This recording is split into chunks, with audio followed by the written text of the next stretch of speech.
Hello ಸ್ನೇಹಿತರೆ, ನನ್ನ ಹೆಸರು ಅಲೋಕ್. ನನ್ನ ಮದುವೆ ಮಾರ್ಚ್ 8, 2021 ಶನಿವಾರದಂದು ನಡೆದಿತ್ತು. ಮದುವೆಯ ಮೊದಲ ರಾತ್ರಿ ನಾನು ನನ್ನ ಕೋಣೆಗೆ ಹೋಗುತ್ತಿದ್ದಾಗ ನನ್ನ ತಾಯಿ ಸುಮಿತ್ರಾ ನನ್ನ ಬಳಿ, ಮಗನೇ ಅಲೋಕ್, ನಿನ್ನ ಹೆಂಡತಿ ಕರಿಷ್ಮಾ ಇನ್ನೂ ತುಂಬಾ ಚಿಕ್ಕವಳು. ಅವಳು ಪ್ರೌಢಾವಸ್ಥೆಗೆ ಬರಲು ಇನ್ನೂ 2.5 ವರ್ಷ ಬೇಕು. ಆದ್ದರಿಂದ ನೀನು ಅವಳನ್ನು ಮುಟ್ಟಬೇಡ. ನಿನಗೆ ನನ್ನ ಆಣೆಯಿದೆ ಎಂದರು. ತಾಯಿಯ ಆಣೆಯ ಮುಂದೆ ನಾನು ಅಸಹಾಯಕನಾದೆ. ಆದರೂ ಕರಿಷ್ಮಾ ಈಗ ಅಪ್ರಾಪ್ತ ವಯಸ್ಕಳಾಗಿರಲಿಲ್ಲ, ಮೈನರ್ ಆಗಿರಲಿಲ್ಲ. ಆದರೂ ನನಗೆ ಅವಳಿಂದ ದೂರವಿರಲು ಸಾಧ್ಯವಾಗುತ್ತಿರಲಿಲ್ಲ. ಅವಳ ಮುಖ, ಅವಳ ನಗು ಎಲ್ಲವೂ ನನ್ನನ್ನು ಅವಳ ಕಡೆಗೆ ಸೆಳೆಯುತ್ತಿತ್ತು. ನಂತರ ಒಂದು ರಾತ್ರಿ ನಿದ್ರೆಯಲ್ಲಿ ಕರಿಷ್ಮಾ ನನ್ನ ಹತ್ತಿರ ಬಂದಳು. ಈಗ ಮನುಷ್ಯನು ಪ್ರಪಂಚದ ಎಲ್ಲಾ ಕುತಂತ್ರ ಮತ್ತು ಮೋಸವನ್ನು ಸಹಿಸಿಕೊಳ್ಳಬಲ್ಲನು.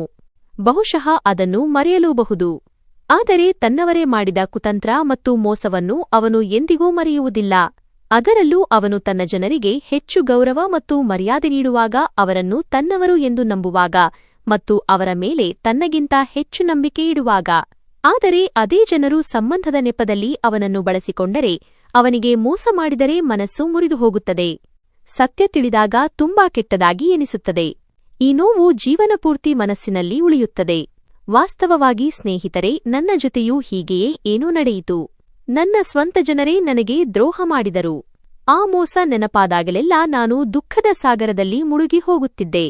ಇಂದು ನಾನು ಮನೆಗೆ ಮರಳಿದಾಗ ಮೊದಲು ನನ್ನ ತಾಯಿಯ ಬಳಿ ಹೋದೆ. ನಾನು ಅವರಿಗೆ ನಮಸ್ಕರಿಸಿ ಅವರ ಪಾದಮುಟ್ಟಿ ಆಶೀರ್ವಾದ ಪಡೆದೆ. ಏಕೆಂದರೆ ನಾನು ಹೊರಗಿನಿಂದ ಮನೆಗೆ ಬಂದಾಗಲೆಲ್ಲ ಮೊದಲು ತಾಯಿಯ ಬಳಿ ಹೋಗಿ ಅವರ ಆಶೀರ್ವಾದ ಪಡೆಯುವುದು ನನ್ನ ಅಭ್ಯಾಸವಾಗಿತ್ತು. ಇಂದೂ ಕೂಡ ನಾನು ನನ್ನ ತಾಯಿಗೆ ನಮಸ್ಕರಿಸಿದೆ. ತಾಯಿ ನನ್ನ ತಲೆಯ ಮೇಲೆ ಕೈ ಇಟ್ಟರು. ನಂತರ ನನ್ನ ಯೋಗಕ್ಷೇಮ ವಿಚಾರಿಸಿದರು. ನಂತರ ನಾವು ಒಟ್ಟಿಗೆ ಕುಳಿತೆವು ಮತ್ತು ಮತ್ತೆ ಅದೇ ದಿನನಿತ್ಯದ ಮಾತುಕತೆ ಶುರುವಾಯಿತು. ತಾಯಿ ಹೇಳಿದರು, ಮಗನೇ ಅಲೋಕ್, ನಿನ್ನ ಹೆಂಡತಿ ಕರಿಷ್ಮಾಳನ್ನು ಪೀಡಿಸಬೇಡ. ಅವಳೊಂದಿಗೆ ಬಲವಂತ ಮಾಡುವ ಪ್ರಶ್ನೆಯೇ ಇಲ್ಲ. ಏಕೆಂದರೆ ಅವಳು ಇನ್ನೂ ಮುಗ್ಧೆ, ಚಿಕ್ಕವಳು. ಆದ್ದರಿಂದ ಅವಳಿಗೆ ಈ ಸಂಬಂಧವನ್ನು ಅರ್ಥಮಾಡಿಕೊಳ್ಳಲು ಸ್ವಲ್ಪ ಸಮಯ ಬೇಕು. ನೀನು ಬುದ್ಧಿವಂತ. ನನ್ನ ಮಾತು ಅರ್ಥವಾಗುತ್ತಿದೆ ಅಲ್ಲವೇ ಮಗನೇ? ಅವಳು ಇನ್ನೂ ಚಿಕ್ಕವಳು. ಬಹುಶಃ ಈ ಸಂಬಂಧದ ನೋವನ್ನು ತಡೆದುಕೊಳ್ಳಲಾರಳು. ತಾಯಿಯ ಮಾತು ಕೇಳಿ ನಾನು ಸುಮ್ಮನಾದೆ. ಆದರೆ ಇದು ಅವರ ದಿನನಿತ್ಯದ ಮಾತಾಗಿತ್ತು. ದಿನವೂ ಇದೇ ಮಾತನ್ನು ಕೇಳಿ ನಾನು ನಾಚಿಕೆಯಿಂದ ತಲೆ ತಗ್ಗಿಸುತ್ತಿದ್ದೆ. ಆದರೂ ನಾನು ಒಬ್ಬ ಯುವಕನಾಗಿದ್ದೆ. ಎಲ್ಲವನ್ನೂ ಅರ್ಥಮಾಡಿಕೊಳ್ಳುತ್ತಿದ್ದೆ. ಆದರೆ ತಾಯಿ ನನ್ನಿಂದ ಏನು ನಿರೀಕ್ಷಿಸುತ್ತಿದ್ದರು ಎಂಬುದು ನನಗೆ ಇಂದಿನವರೆಗೂ ಅರ್ಥವಾಗಲಿಲ್ಲ. ಮೊದಲನೆಯದಾಗಿ ತಾಯಿಯೇ ಸ್ವತಃ ನನಗಿಂತ 7 ವರ್ಷ ಚಿಕ್ಕವಳಾದ ಕರಿಷ್ಮಾಳೊಂದಿಗೆ ನನ್ನ ಮದುವೆ ಮಾಡಿಸಿದರು. ಆದರೆ ಮದುವೆಯ ದಿನದಿಂದ ಇಲ್ಲಿಯವರೆಗೆ ತಾಯಿ ಪ್ರತಿದಿನ ಒಂದೇ ಸಲಹೆ ನೀಡುತ್ತಿದ್ದರು, ಕರಿಷ್ಮಾಳ ಹತ್ತಿರ ಹೋಗಬೇಡ. ಅವಳೊಂದಿಗೆ ಯಾವುದೇ ಸಂಬಂಧ ಇಟ್ಟುಕೊಳ್ಳಬೇಡ. ಅವಳಿಗೆ ಸಮಯ ಕೊಡು. ಅವಳು ಸಂಪೂರ್ಣವಾಗಿ ಪ್ರೌಢಾವಸ್ಥೆಗೆ ಬಂದಾಗ ನಿಮ್ಮ ವೈವಾಹಿಕ ಜೀವನವನ್ನು ಪ್ರಾರಂಭಿಸಿ. ಈಗ ಅವಳು ಈ ಸಂಬಂಧವನ್ನು ನಿಭಾಯಿಸಲು ತುಂಬಾ ಮುಗ್ಧಳಾಗಿದ್ದಾಳೆ. ತಾಯಿಯ ಈ ಮಾತುಗಳು ನನಗೆ ವಿಚಿತ್ರವೆನಿಸುತ್ತಿದ್ದವು. ಯಾಕೆಂದರೆ ಮದುವೆಯಾಗಿ ಮನೆಯವರು ಬೀಳ್ಕೊಟ್ಟ ಹುಡುಗಿಯನ್ನು ತಾಯಿ 10-12 ವರ್ಷದ ಮಗುವಿನಂತೆ ಮುಗ್ಧೆ ಎಂದು ಭಾವಿಸುತ್ತಿದ್ದರು. ಆದರೆ ಆಗ ನಾನು ದಿನದಂತೆ ತಲೆ ತಗ್ಗಿಸಿ ಕುಳಿತಿದ್ದೆ. ನಂತರ ಸ್ವಲ್ಪ ಸಮಯದ ನಂತರ ನನ್ನ ಕೋಣೆಗೆ ಹೋದೆ. ನಾನು ಕೋಣೆಗೆ ಹೋದ ಕೂಡಲೇ ಕರಿಷ್ಮಾ ತಲೆ ತಗ್ಗಿಸಿ ಹೊರಗೆ ಹೋದಳು. ಇದನ್ನು ನೋಡಿ ನನಗೆ ತುಂಬಾ ವಿಚಿತ್ರವೆನಿಸಿತು, ಏಕೆಂದರೆ ನಾನು ಅವಳ ಗಂಡನಾಗಿದ್ದೆ. ಅವಳಿಗೇನೂ ಪರಾಯಿ ಪುರುಷನಾಗಿರಲಿಲ್ಲ. ಆದರೂ ಅವಳು ನನ್ನನ್ನು ನೋಡಿ ಹೆದರುತ್ತಿದ್ದಳು. ನಾನು ಕೋಣೆಗೆ ಬಂದ ಕೂಡಲೇ ಅವಳು ಹೊರಗೆ ಓಡಿಹೋಗುತ್ತಿದ್ದಳು. ಸರಿ, ಅವಳು ನನಗಿಂತ ಚಿಕ್ಕವಳಾಗಿದ್ದಳು. ಆದರೆ ನನ್ನ ಮುಂದೆ ಕುಳಿತು 2 ಪ್ರೀತಿಯ ಮಾತುಗಳನ್ನು ಆಡಲಾರಷ್ಟು ಚಿಕ್ಕವಳೇನೂ ಆಗಿರಲಿಲ್ಲ. ಹೇಗಿದ್ದರೂ ವೈವಾಹಿಕ ಜೀವನಕ್ಕೆ ಬೇಕಾದ ಸಮಯವನ್ನು ನೀಡಲು ನಾನು ತಯಾರಿದ್ದೆ. ಆದರೆ ಅವಳು ನನ್ನೊಂದಿಗೆ ಮಾತನಾಡುತ್ತಲೂ ಇರಲಿಲ್ಲ. ಹಾಗೆಯೇ ಸ್ನೇಹಿತರೆ, ನಾನು ನಿಮಗೆ ಹೇಳಬಯಸುತ್ತೇನೆ, ನನ್ನ ಹೆಂಡತಿ ಕರಿಷ್ಮಾಳ ವಯಸ್ಸು 20 ವರ್ಷ ಮತ್ತು ನನ್ನ ವಯಸ್ಸು 28 ಆಗಿತ್ತು. ಆಗ ನಾನು ಈ ಸಂಬಂಧ ಹೇಗೆ ನಡೆಯುತ್ತದೆ ಎಂಬ ಚಿಂತೆಯಲ್ಲಿ ಮುಳುಗಿದ್ದೆ. ಆದರೂ ನನ್ನ ಹೆಂಡತಿ ಕರಿಷ್ಮಾ ನನಗಿಂತ ಚಿಕ್ಕವಳು ಎಂದು ನನಗೆ ತಿಳಿದಿತ್ತು. ಆದರೆ ನಾನೇನು ಅವಳನ್ನು ಪೀಡಿಸಿ ಅವಳೊಂದಿಗೆ ಸಂಬಂಧ ಬೆಳೆಸುವ ಪೋಖರಿ ಆಗಿರಲಿಲ್ಲ. ಈಗ ನನಗೆ ನನ್ನ ತಾಯಿಯ ಮೇಲೆ ಕೋಪ ಬರತೊಡಗಿತ್ತು, ಏಕೆಂದರೆ ಇದೆಲ್ಲವೂ ಅವರಿಂದಲೇ ಆಗಿತ್ತು. ತಾಯಿಯ ದಿನನಿತ್ಯದ ಸಲಹೆಯು ಕರಿಷ್ಮಾಳ ಮನಸ್ಸನ್ನು ಹಾಳು ಮಾಡಿತ್ತು. ಅದಕ್ಕಾಗಿಯೇ ಅವಳು ಯಾವಾಗಲೂ ನನ್ನಿಂದ ತನ್ನನ್ನು ಮರೆಮಾಚಿಕೊಳ್ಳುತ್ತಿದ್ದಳು ಮತ್ತು ದೂರ ಓಡುತ್ತಿದ್ದಳು. ಕೆಲವೊಮ್ಮೆ ಕರಿಷ್ಮಾ ನಿಜವಾಗಿಯೂ ತುಂಬಾ ಮುಗ್ಧೆ ಎಂದು ಅನ್ನಿಸುತ್ತಿತ್ತು. ಅವಳಿಗೆ ಏನೂ ತಿಳಿದಿರಲಿಲ್ಲ. ಅದಕ್ಕಾಗಿಯೇ ನಾನು ಎಂದಿಗೂ ಅವಳನ್ನು ಪೀಡಿಸಲು ಪ್ರಯತ್ನಿಸಲಿಲ್ಲ. ಆದರೂ ಅವಳು ನನ್ನನ್ನು ನೋಡಿ ತುಂಬಾ ಹೆದರುತ್ತಿದ್ದಳು. ಆದರೆ ಸತ್ಯವೇನೆಂದರೆ ಕರಿಷ್ಮಾ ನನ್ನ ಹೆಂಡತಿಯಾಗಿದ್ದಳು. ಅವಳ ಮೇಲೆ ನನ್ನ ಹಕ್ಕು ಇತ್ತು. ನಾವು ಒಂದೇ ಕೋಣೆಯಲ್ಲಿ ಮಲಗುತ್ತಿದ್ದೆವು. ಆಗ ಅವಳನ್ನು ಅಷ್ಟು ಹತ್ತಿರದಿಂದ ನೋಡಿ ಎಷ್ಟೋ ಬಾರಿ ರಾತ್ರಿ ನಿದ್ದೆಯೂ ಬರುತ್ತಿರಲಿಲ್ಲ. ಆದರೆ ತಾಯಿಯ ಆಣೆಯ ಮುಂದೆ ನಾನು ಅಸಹಾಯಕನಾಗಿದ್ದೆ. ಅವಳನ್ನು ಮುಟ್ಟಲು ಸಾಧ್ಯವಿರಲಿಲ್ಲ. ತಾಯಿ ಹೇಳುತ್ತಿದ್ದರೂ ಕನಿಷ್ಠ ಪಕ್ಷ ಅವಳಿಗೆ 2.5 ವರ್ಷ ಸಮಯ ಕೊಡು. ಅವಳು 22ರಿಂದ 23 ವರ್ಷದವಳಾಗುವವರೆಗೆ ಅವಳೊಂದಿಗೆ ಗಂಡ ಹೆಂಡತಿಯ ಸಂಬಂಧ ಬೆಳೆಸಬೇಡ. ಆದರೆ ಒಂದು ವಿಷಯ ನನಗೆ ಅರ್ಥವಾಗುತ್ತಿರಲಿಲ್ಲ. ನಾನು ಅವಳೊಂದಿಗೆ ಯಾವುದೇ ಸಂಬಂಧ ಇಟ್ಟುಕೊಳ್ಳಲು ಸಾಧ್ಯವಿಲ್ಲದಿದ್ದರೆ ತಾಯಿ ನನ್ನ ಮದುವೆಯನ್ನು ಕರಿಷ್ಮಾಳೊಂದಿಗೆ ಏಕೆ ಮಾಡಿಸಿದರು? ಕೆಲವು ವರ್ಷಗಳು ಕಾದು ನಂತರ ಮದುವೆ ಮಾಡಿಸಿದ್ದರೆ ಏನಾಗುತ್ತಿತ್ತು? ಮದುವೆಯ ಮೊದಲ ರಾತ್ರಿಯೂ ಹೀಗೆಯೇ ನಡೆದಿತ್ತು ಎಂದು ನನಗೆ ನೆನಪಿದೆ. ಆಗ ತಾಯಿ ನನ್ನನ್ನು ತಮ್ಮ ಕೋಣೆಗೆ ಕರೆದರು. ನಾನು ತಾಯಿಯ ಬಳಿ ಅವರ ಕೋಣೆಗೆ ಹೋದಾಗ ಅವರು ನನ್ನನ್ನು ತಮ್ಮ ಹತ್ತಿರ ಕುಳಿತುಕೊಳ್ಳಲು ಹೇಳಿದರು. ನಂತರ ಒಂದು ಚಿನ್ನದ ಉಂಗುರವನ್ನು ತೋರಿಸುತ್ತಾ ಹೇಳಿದರು, ಇದನ್ನು ನಾನು ನಿನ್ನ ಹೆಂಡತಿಗೆ ಮೊದಲ ರಾತ್ರಿ ನೀಡಲು ತಂದಿದ್ದೆ. ಆದರೆ ಈಗ ನಾನು ನಿನಗೆ ಇದನ್ನು ಕೊಡುವುದಿಲ್ಲ. ಇದನ್ನು ನನ್ನ ಹತ್ತಿರವೇ ಇಟ್ಟುಕೊಳ್ಳುತ್ತೇನೆ, ಏಕೆಂದರೆ ಕರಿಷ್ಮಾ ಇನ್ನೂ ತುಂಬಾ ಚಿಕ್ಕವಳು. ಈ ಸಂಬಂಧಕ್ಕೆ ಅವಳು ಮಾನಸಿಕವಾಗಿ ಮತ್ತು ದೈಹಿಕವಾಗಿ ತಯಾರಾಗಲು ಅವಳಿಗೆ ಸಮಯ ನೀಡಬೇಕು. ಆಗ ನಾನು ಬೇಸರದಿಂದ ತಾಯಿಯ ಕಡೆ ನೋಡಿದೆ, ಏಕೆಂದರೆ ಈ ಮದುವೆ ತಾಯಿಯ ಇಷ್ಟದಂತೆ ನಡೆದಿತ್ತು. ಆ ರಾತ್ರಿಗಾಗಿ ನಾನು ಎಷ್ಟೋ ಕನಸುಗಳನ್ನು ಕಂಡಿದ್ದೆ. ನನ್ನ ಮನಸ್ಸು ಕರಿಷ್ಮಾಳ ಸಾಂಗತ್ಯಕ್ಕಾಗಿ ಹಪಹಪಿಸುತ್ತಿತ್ತು. ಆದರೆ ತಾಯಿ ನನ್ನ ಎಲ್ಲಾ ಕನಸುಗಳನ್ನು ಒಡೆದು ಹಾಕಿದರು. ನನ್ನ ಮುಖದ ಮೇಲಿನ ಬೇಸರವನ್ನು ನೋಡಿ ತಾಯಿ ಸಮಾಧಾನಪಡಿಸಲು ತೊಡಗಿದರು. ಮಗನೇ ಅಲೋಕ್, ಚಿಂತಿಸಬೇಡ. ಕೇವಲ ಸ್ವಲ್ಪ ಸಮಯದ ಮಾತು. ಕರಿಷ್ಮಾ ಈ ಸಂಬಂಧವನ್ನು ಅರ್ಥಮಾಡಿಕೊಂಡಾಗ ಮತ್ತು ಅವಳ ವಯಸ್ಸು ಸ್ವಲ್ಪ ಹೆಚ್ಚಾದಾಗ ನೀನು ನಿನ್ನ ವೈವಾಹಿಕ ಜೀವನವನ್ನು ಪ್ರಾರಂಭಿಸು. ಅವಳು ತಯಾರಾದಾಗ ಅವಳನ್ನು ಸ್ವೀಕರಿಸು. ಆಗ ಯಾವುದೇ ಸಮಸ್ಯೆ ಇರುವುದಿಲ್ಲ. ಆಗ ತಾಯಿ ಕಠಿಣವಾಗಿಯೂ ಹೇಳಿದರು, ಅಲೋಕ್ ಮಗನೇ ನೋಡು, ಈಗ ಕರಿಷ್ಮಾಳೊಂದಿಗೆ ಯಾವುದೇ ಸಂಬಂಧ ಬೆಳೆಸಬೇಡ. ಏನಾದರೂ ತಪ್ಪಾದರೆ ನಾವು ಸಮಾಜಕ್ಕೆ ಏನು ಮುಖ ತೋರಿಸುವುದು? ನನ್ನ ತಾಯಿಯ ಈ ಮಾತನ್ನು ಕೇಳಿ ನಾನು ಆಶ್ಚರ್ಯಚಕಿತನಾದೆ. ಏಕೆಂದರೆ ತನ್ನ ಯುವ ಮಗನ ಮದುವೆ ಮಾಡಿಸಿ ತಾಯಿ ಇಂತಹ ವಿಚಿತ್ರ ಮಾತುಗಳನ್ನು ಹೇಗೆ ಆಡಬಲ್ಲರು? ನಾನು ಒಬ್ಬ ಯುವಕನಾಗಿದ್ದೆ. ನನಗೂ ಕೆಲವು ಭಾವನೆಗಳಿದ್ದವು. ನಾನು ನನ್ನನ್ನು ಹೇಗೆ ನಿಯಂತ್ರಿಸಿಕೊಳ್ಳಲಿ? ಆದ್ದರಿಂದ ಕೋಪ ಮತ್ತು ಅಸಮಾಧಾನದಿಂದ ನಾನು ತಾಯಿಯ ಕಡೆ ನೋಡಿದೆ. ನಂತರ ಹೇಳಿದೆ, ಕರಿಷ್ಮಾ ಇನ್ನೂ ಚಿಕ್ಕವಳಾಗಿದ್ದರೆ, ಈ ಸಂಬಂಧಕ್ಕೆ ಯಾವುದೇ ರೀತಿಯಲ್ಲಿ ತಯಾರಿಲ್ಲದಿದ್ದರೆ ಅವಳನ್ನು ನನ್ನ ಜೀವನಕ್ಕೆ ಏಕೆ ತಂದೆ? ಅಮ್ಮ, ಈ ಪ್ರಪಂಚದಲ್ಲಿ ಹುಡುಗಿಯರು ಖಾಲಿಯಾಗಿದ್ದರಾ? ಆಗ ನನಗೆ ತುಂಬಾ ಕೋಪ ಬರುತ್ತಿತ್ತು, ಏಕೆಂದರೆ ನನ್ನ ಮದುವೆಯ ವಯಸ್ಸು ಸರಿಯಾಗಿತ್ತು. ನಾನು ಯುವಕನಾಗಿದ್ದೆ. ಸಮಾಜದಲ್ಲಿ ಯಾವ ಹುಡುಗನೂ ತನ್ನ ಹೆಂಡತಿ ದೊಡ್ಡವಳಾಗುವುದನ್ನು ಕಾಯುತ್ತಾ ಅಷ್ಟು ಸಮಯ ಕೊಡುವುದಿಲ್ಲ. ಆಗ ನನ್ನ ಮಾತಿಗೆ ತಾಯಿ ಕಣ್ಣು ತಪ್ಪಿಸುತ್ತಾ ಹೇಳಿದರು, ಮಗನೇ, ನನಗೆ ಅನಿವಾರ್ಯವಿತ್ತು ಮತ್ತು ಮದುವೆಯನ್ನು ಬಹಳ ಅವಸರದಲ್ಲಿ ಮಾಡಬೇಕಾಯಿತು. ಕರಿಷ್ಮಾ ತುಂಬಾ ಪ್ರೀತಿಯ ಮತ್ತು ಮುಗ್ಧ ಹುಡುಗಿ, ಆದರೆ ಅವಳು ಅನಾಥೆ. ಅವಳ ಸಹೋದರರು ಅವಳಿಂದ ಬೇಗನೆ ಮುಕ್ತಿ ಪಡೆಯಲು ಬಯಸಿದ್ದರು. ಆದ್ದರಿಂದ ಒಬ್ಬ ಜವಾಬ್ದಾರಿಯುತ ತಾಯಿಯಾಗಿ ನಾನು ಅವಳಿಗಾಗಿ ಹುಡುಗನನ್ನು ನೋಡಿದೆ. ಅಂದರೆ ನಿನ್ನನ್ನು ಆಯ್ಕೆ ಮಾಡಿದೆ. ಏಕೆಂದರೆ ಅವಳು ನನ್ನ ಹಳೆಯ ಸ್ನೇಹಿತೆಯ ಮಗಳು. ನಾನು ಅವಳನ್ನು ಹಾಗೆ ಬಿಡಲು ಸಾಧ್ಯವಿರಲಿಲ್ಲ. ನಾನು ಅವಳ ಮದುವೆಯನ್ನು ನಿನ್ನೊಂದಿಗೆ ಮಾಡಿಸದಿದ್ದರೆ ಅವಳ ಸಹೋದರರು ಅವಳ ಹಣೆಬರಹವನ್ನು ಎಲ್ಲಿ ಹಾಳು ಮಾಡುತ್ತಿದ್ದರೋ ಗೊತ್ತಿಲ್ಲ. ಅದಕ್ಕಾಗಿಯೇ ಅವಳ ಜೀವನವನ್ನು ಉಳಿಸಲು ನಾನು ಅವಳನ್ನು ನಿನಗೆ ಮದುವೆ ಮಾಡಿಕೊಟ್ಟೆ. ತಾಯಿಯ ಬಾಯಿಂದ ಈ ಸತ್ಯವನ್ನು ಕೇಳಿ ನಾನು ಸುಮ್ಮನಾದೆ. ಆಗ ತಾಯಿ ಪ್ರೀತಿಯಿಂದ ಹೇಳಿದರು, ಅಲೋಕ್, ನೀನು ನನ್ನ ಮಾತನ್ನು ಕೇಳುತ್ತೀಯಾ ಮತ್ತು ನನ್ನ ಮಾತನ್ನು ಅರ್ಥಮಾಡಿಕೊಳ್ಳುತ್ತೀಯಾ ಎಂದು ನಾನು ನಂಬುತ್ತೇನೆ.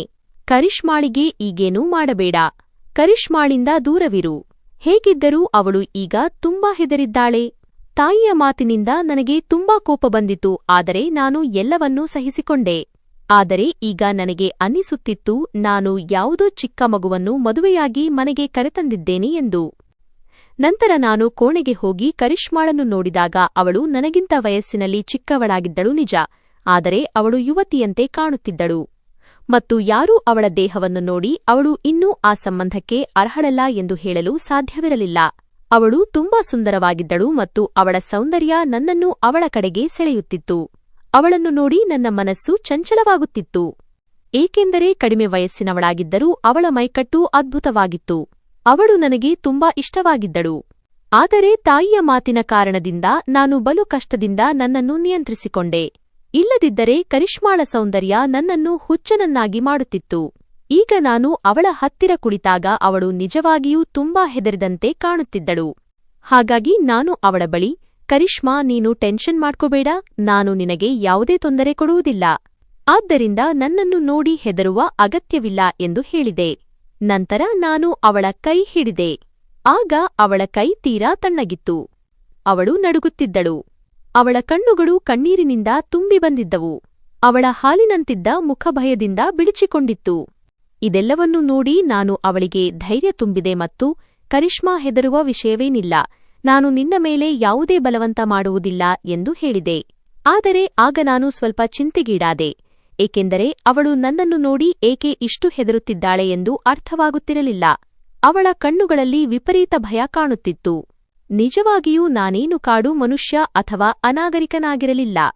ಅವಳು ಸುಂದರವಾಗಿದ್ದರೆ ನಾನೂ ಕೂಡ ಕಡಿಮೆ ಸುಂದರವಾಗಿರಲಿಲ್ಲ. ನನ್ನ ವಯಸ್ಸು ಕೂಡ ಹೆಚ್ಚೇನಿರಲಿಲ್ಲ.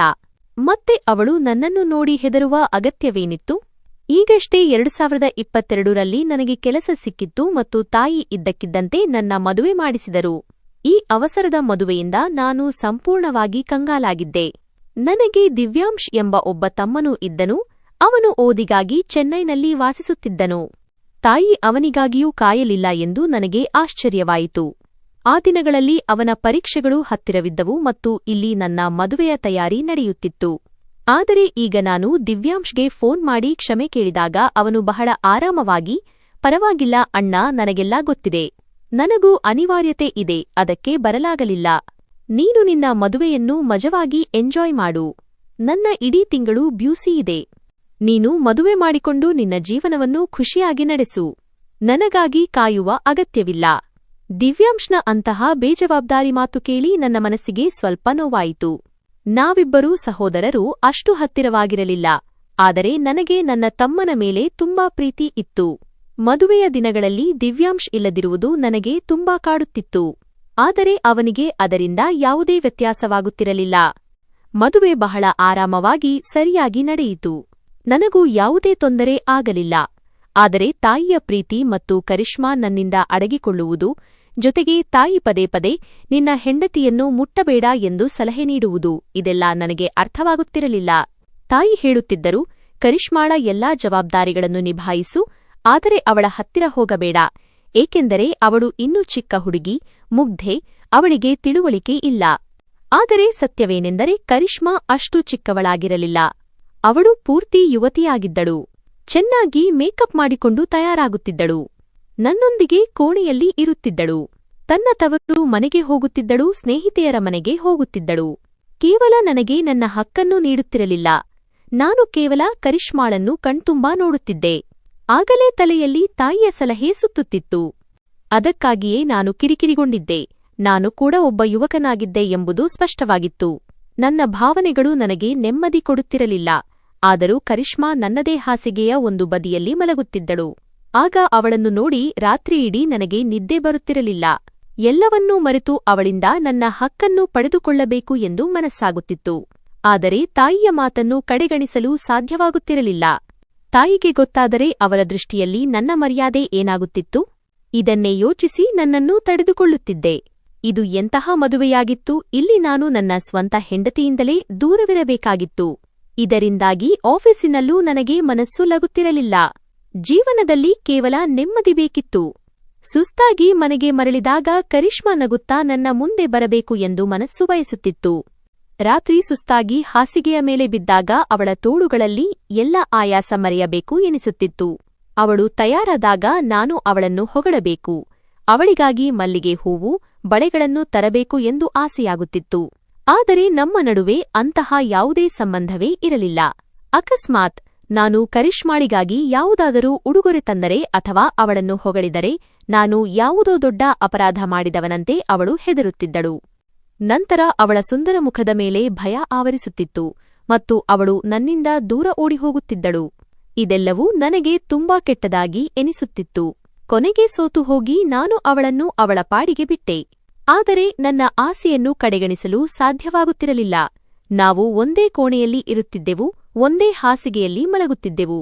ಆದ್ದರಿಂದ ನನಗಿದು ತುಂಬಾ ಕಷ್ಟವಾಗಿತ್ತು. ಕರಿಷ್ಮಾ ಎಷ್ಟೊಂದು ಸುಂದರ ಮತ್ತು ನಾಜೂಕಾದ ಹುಡುಗಿಯಾಗಿದ್ದಳೆಂದರೆ ಅವಳನ್ನು ನೋಡಿ ಎಂತಹವರ ಮನಸ್ಸು ಚಲಿಸುತ್ತಿತ್ತು ಮತ್ತು ನಾನಂತೂ ಅವಳ ಗಂಡನಾಗಿದ್ದೆ.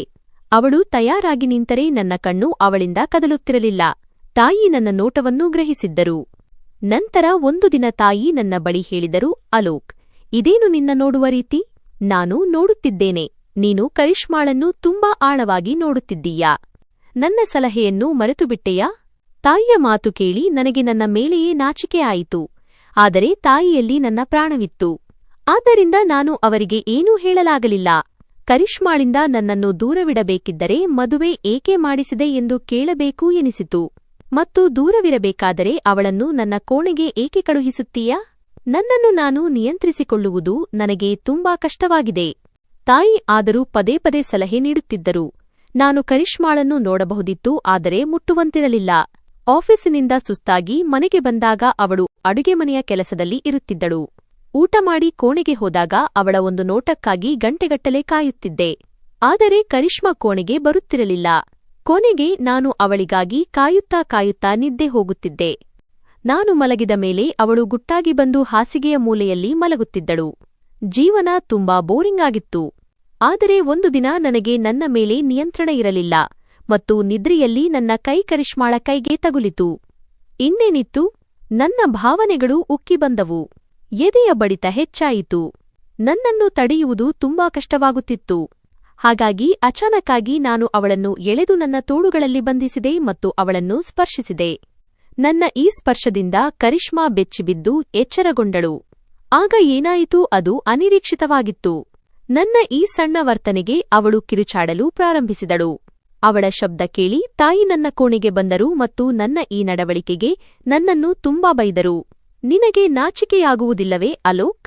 ನಾನು ನಿನಗೆ ಎಷ್ಟು ಬಾರಿ ಹೇಳಿದ್ದೇನೆ, ಕರಿಷ್ಮಾ ಇನ್ನೂ ಚಿಕ್ಕ ಹುಡುಗಿ, ಅವಳಿಗೆ ಸಮಯ ಕೊಡು ಎಂದು. ಆದರೆ ನೀನು ನಿನ್ನ ಜವಾನಿಯನ್ನು ಸಂಭಾಳಿಸಿಕೊಳ್ಳಲು ಸಾಧ್ಯವಾಗುತ್ತಿಲ್ಲವೇ? ಈ ಬಾರಿ ನನಗೂ ಕೋಪ ಬಂತು ಮತ್ತು ನಾನು ನನ್ನನ್ನು ತಡೆಯಲಾಗಲಿಲ್ಲ. ನಾನು ಹೇಳಿದೆ, ಅಮ್ಮ, ನೀನು ನನ್ನನ್ನು ಮತ್ತು ಕರಿಷ್ಮಾಳನ್ನು ಒಂದು ಮಾಡಲು ಇಷ್ಟವಿಲ್ಲದಿದ್ದರೆ ಮದುವೆ ಏಕೆ ಮಾಡಿಸಿದೆ? ನನ್ನ ಹೆಂಡತಿಯ ಹತ್ತಿರ ಹೋಗುವುದು ನನ್ನ ಹಕ್ಕು. ಈ ಭಾವನೆಗಳು ತಾನಾಗಿಯೇ ಬರುತ್ತವೆ. ನಾನೇನು ತಪ್ಪು ಕೆಲಸ ಮಾಡಿಲ್ಲ.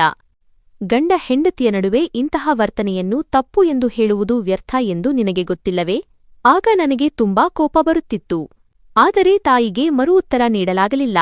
ಆದರೆ ಇಂದು ನನ್ನ ಸಹನೆ ಒಡೆದು ಹೋಯಿತು. ನಂತರ ಕೋಪದಲ್ಲಿ ನಾನು ಟೆರೇಸ್ ಮೇಲೆ ಹೋದೆ. ಆ ರಾತ್ರಿ ತಾಯಿ ಕರಿಷ್ಮಾಳ ಜೊತೆ ನನ್ನ ಕೋಣೆಯಲ್ಲಿ ಮಲಗಿದರು. ಕರಿಷ್ಮಾ ಮೆಲ್ಲಗೆ ಅಳುತ್ತಿದ್ದಳು ಮತ್ತು ತಾಯಿ ಅವಳನ್ನು ಸುಮ್ಮನಿರಿಸುತ್ತಿದ್ದರು. ಈಗ ನಾನು ಟೆರೇಸ್ ಮೇಲೆ ಹೋದೆ. ತಾಯಿಯ ಕಾರಣದಿಂದ ನಾನು ಕರಿಷ್ಮಾಳಿಂದ ನನ್ನ ಹಕ್ಕನ್ನು ಪಡೆಯಲಾಗುತ್ತಿರಲಿಲ್ಲ. ಅವಳಿಗೆ ಪ್ರೀತಿ ಮತ್ತು ನಗು ಕೂಡ ನೀಡಲಾಗುತ್ತಿರಲಿಲ್ಲ. ಮತ್ತು ನಾನು ಪ್ರಯತ್ನಿಸಿದಾಗ ಅವಳು ಕಿರುಚಾಟ ಶುರು ಮಾಡುತ್ತಿದ್ದಳು. ಕರಿಷ್ಮಾಳಿಗೆ ಏನು ತೊಂದರೆ ಇತ್ತು ಎಂದು ತಿಳಿಯುತ್ತಿರಲಿಲ್ಲ. ಇಂದಿನವರೆಗೂ ಅವಳು ನನ್ನೊಂದಿಗೆ ಏನೂ ಮಾತನಾಡಿರಲಿಲ್ಲ. ಇದರಿಂದ ನಾನು ಅವಳ ಮನಸ್ಸಿನ ಮಾತನ್ನು ಅರ್ಥಮಾಡಿಕೊಳ್ಳಬಹುದಿತ್ತು. ದಿನಗಳು ಹೀಗೆ ಕಳೆಯತೊಡಗಿದವು. ಕರಿಷ್ಮಾ ದಿನೇ ದಿನೇ ಇನ್ನಷ್ಟು ಸುಂದರವಾಗಿ ಕಾಣತೊಡಗಿದಳು. ಸ್ನೇಹಿತರೇ, ನಾನು ನಿಮಗೆ ಹೇಳಲು ಮರೆತಿದ್ದೆ. ನನಗೊಬ್ಬ ತಂಗಿಯೂ ಇದ್ದಾಳೆ. ಅವಳ ಹೆಸರು ಅಂಜಲಿ. ಅಂಜಲಿಯೊಂದಿಗೆ ಕರಿಷ್ಮಾಳ ಒಳ್ಳೆ ಸ್ನೇಹ ಬೆಳೆದಿತ್ತು. ಅಂಜಲಿಯ ಜೊತೆ ಅವಳು ನಗುತ್ತಾ ಆಡುತ್ತಿದ್ದಳು. ಒಳ್ಳೊಳ್ಳೆ ಬಟ್ಟೆಗಳನ್ನು ಧರಿಸಿ ಶಾಪಿಂಗ್ಗೆ ಹೋಗುತ್ತಿದ್ದಳು. ಅತ್ತಿಂದಿತ್ತ ಸುತ್ತಾಡಲು ಹೋಗುತ್ತಿದ್ದಳು. ಆಗ ಅವಳನ್ನು ನೋಡಿ ನನ್ನ ಮನಸ್ಸು ಹುಚ್ಚಾಗುತ್ತಿತ್ತು. ಆದರೆ ಅವಳಿಗೆ ಇದರ ಅರಿವೇ ಇರಲಿಲ್ಲ. ಸಮಯ ಕಳೆದಂತೆ ಅವಳ ಮನಸ್ಸಿನಿಂದ ನನ್ನ ಭಯ ಕಡಿಮೆಯಾಗಿತ್ತು. ಆದರೆ ಅವಳು ಈಗಲೂ ನನ್ನಿಂದ ಅಂತರ ಕಾಯ್ದುಕೊಂಡಿದ್ದಳು. ಬಹುಶಃ ತಾಯಿ ನಮ್ಮನ್ನು ಒಂದಾಗದಂತೆ ತಡೆಯುತ್ತಿದ್ದಾರೆ ಎಂಬುದು ಈಗ ಅವಳಿಗೂ ಅಂದಾಜಾಗಿತ್ತು. ತಾಯಿ ಅವಳನ್ನು ನನ್ನ ಹತ್ತಿರ ಬರಲು ಬಿಡುತ್ತಿರಲಿಲ್ಲ. ತಾಯಿಯ ಈ ವರ್ತನೆ ನನಗೆ ಅಸ್ಸಲು ಅರ್ಥವಾಗುತ್ತಿರಲಿಲ್ಲ. ಒಂದು ದಿನ ನಾನು ಮಲಗಿದ್ದೇನೆ ಎಂದು ಕರಿಷ್ಮಾಳಿಗೆ ಅನಿಸಿತು. ಅವಳು ಕೋಣೆಗೆ ಬಂದು ಹಾಸಿಗೆಯ ಮೇಲೆ ಮಲಗಿದಳು. ಆಗಲೇ ನಾನು ಲೈಟ್ ಹಾಕಿದೆ.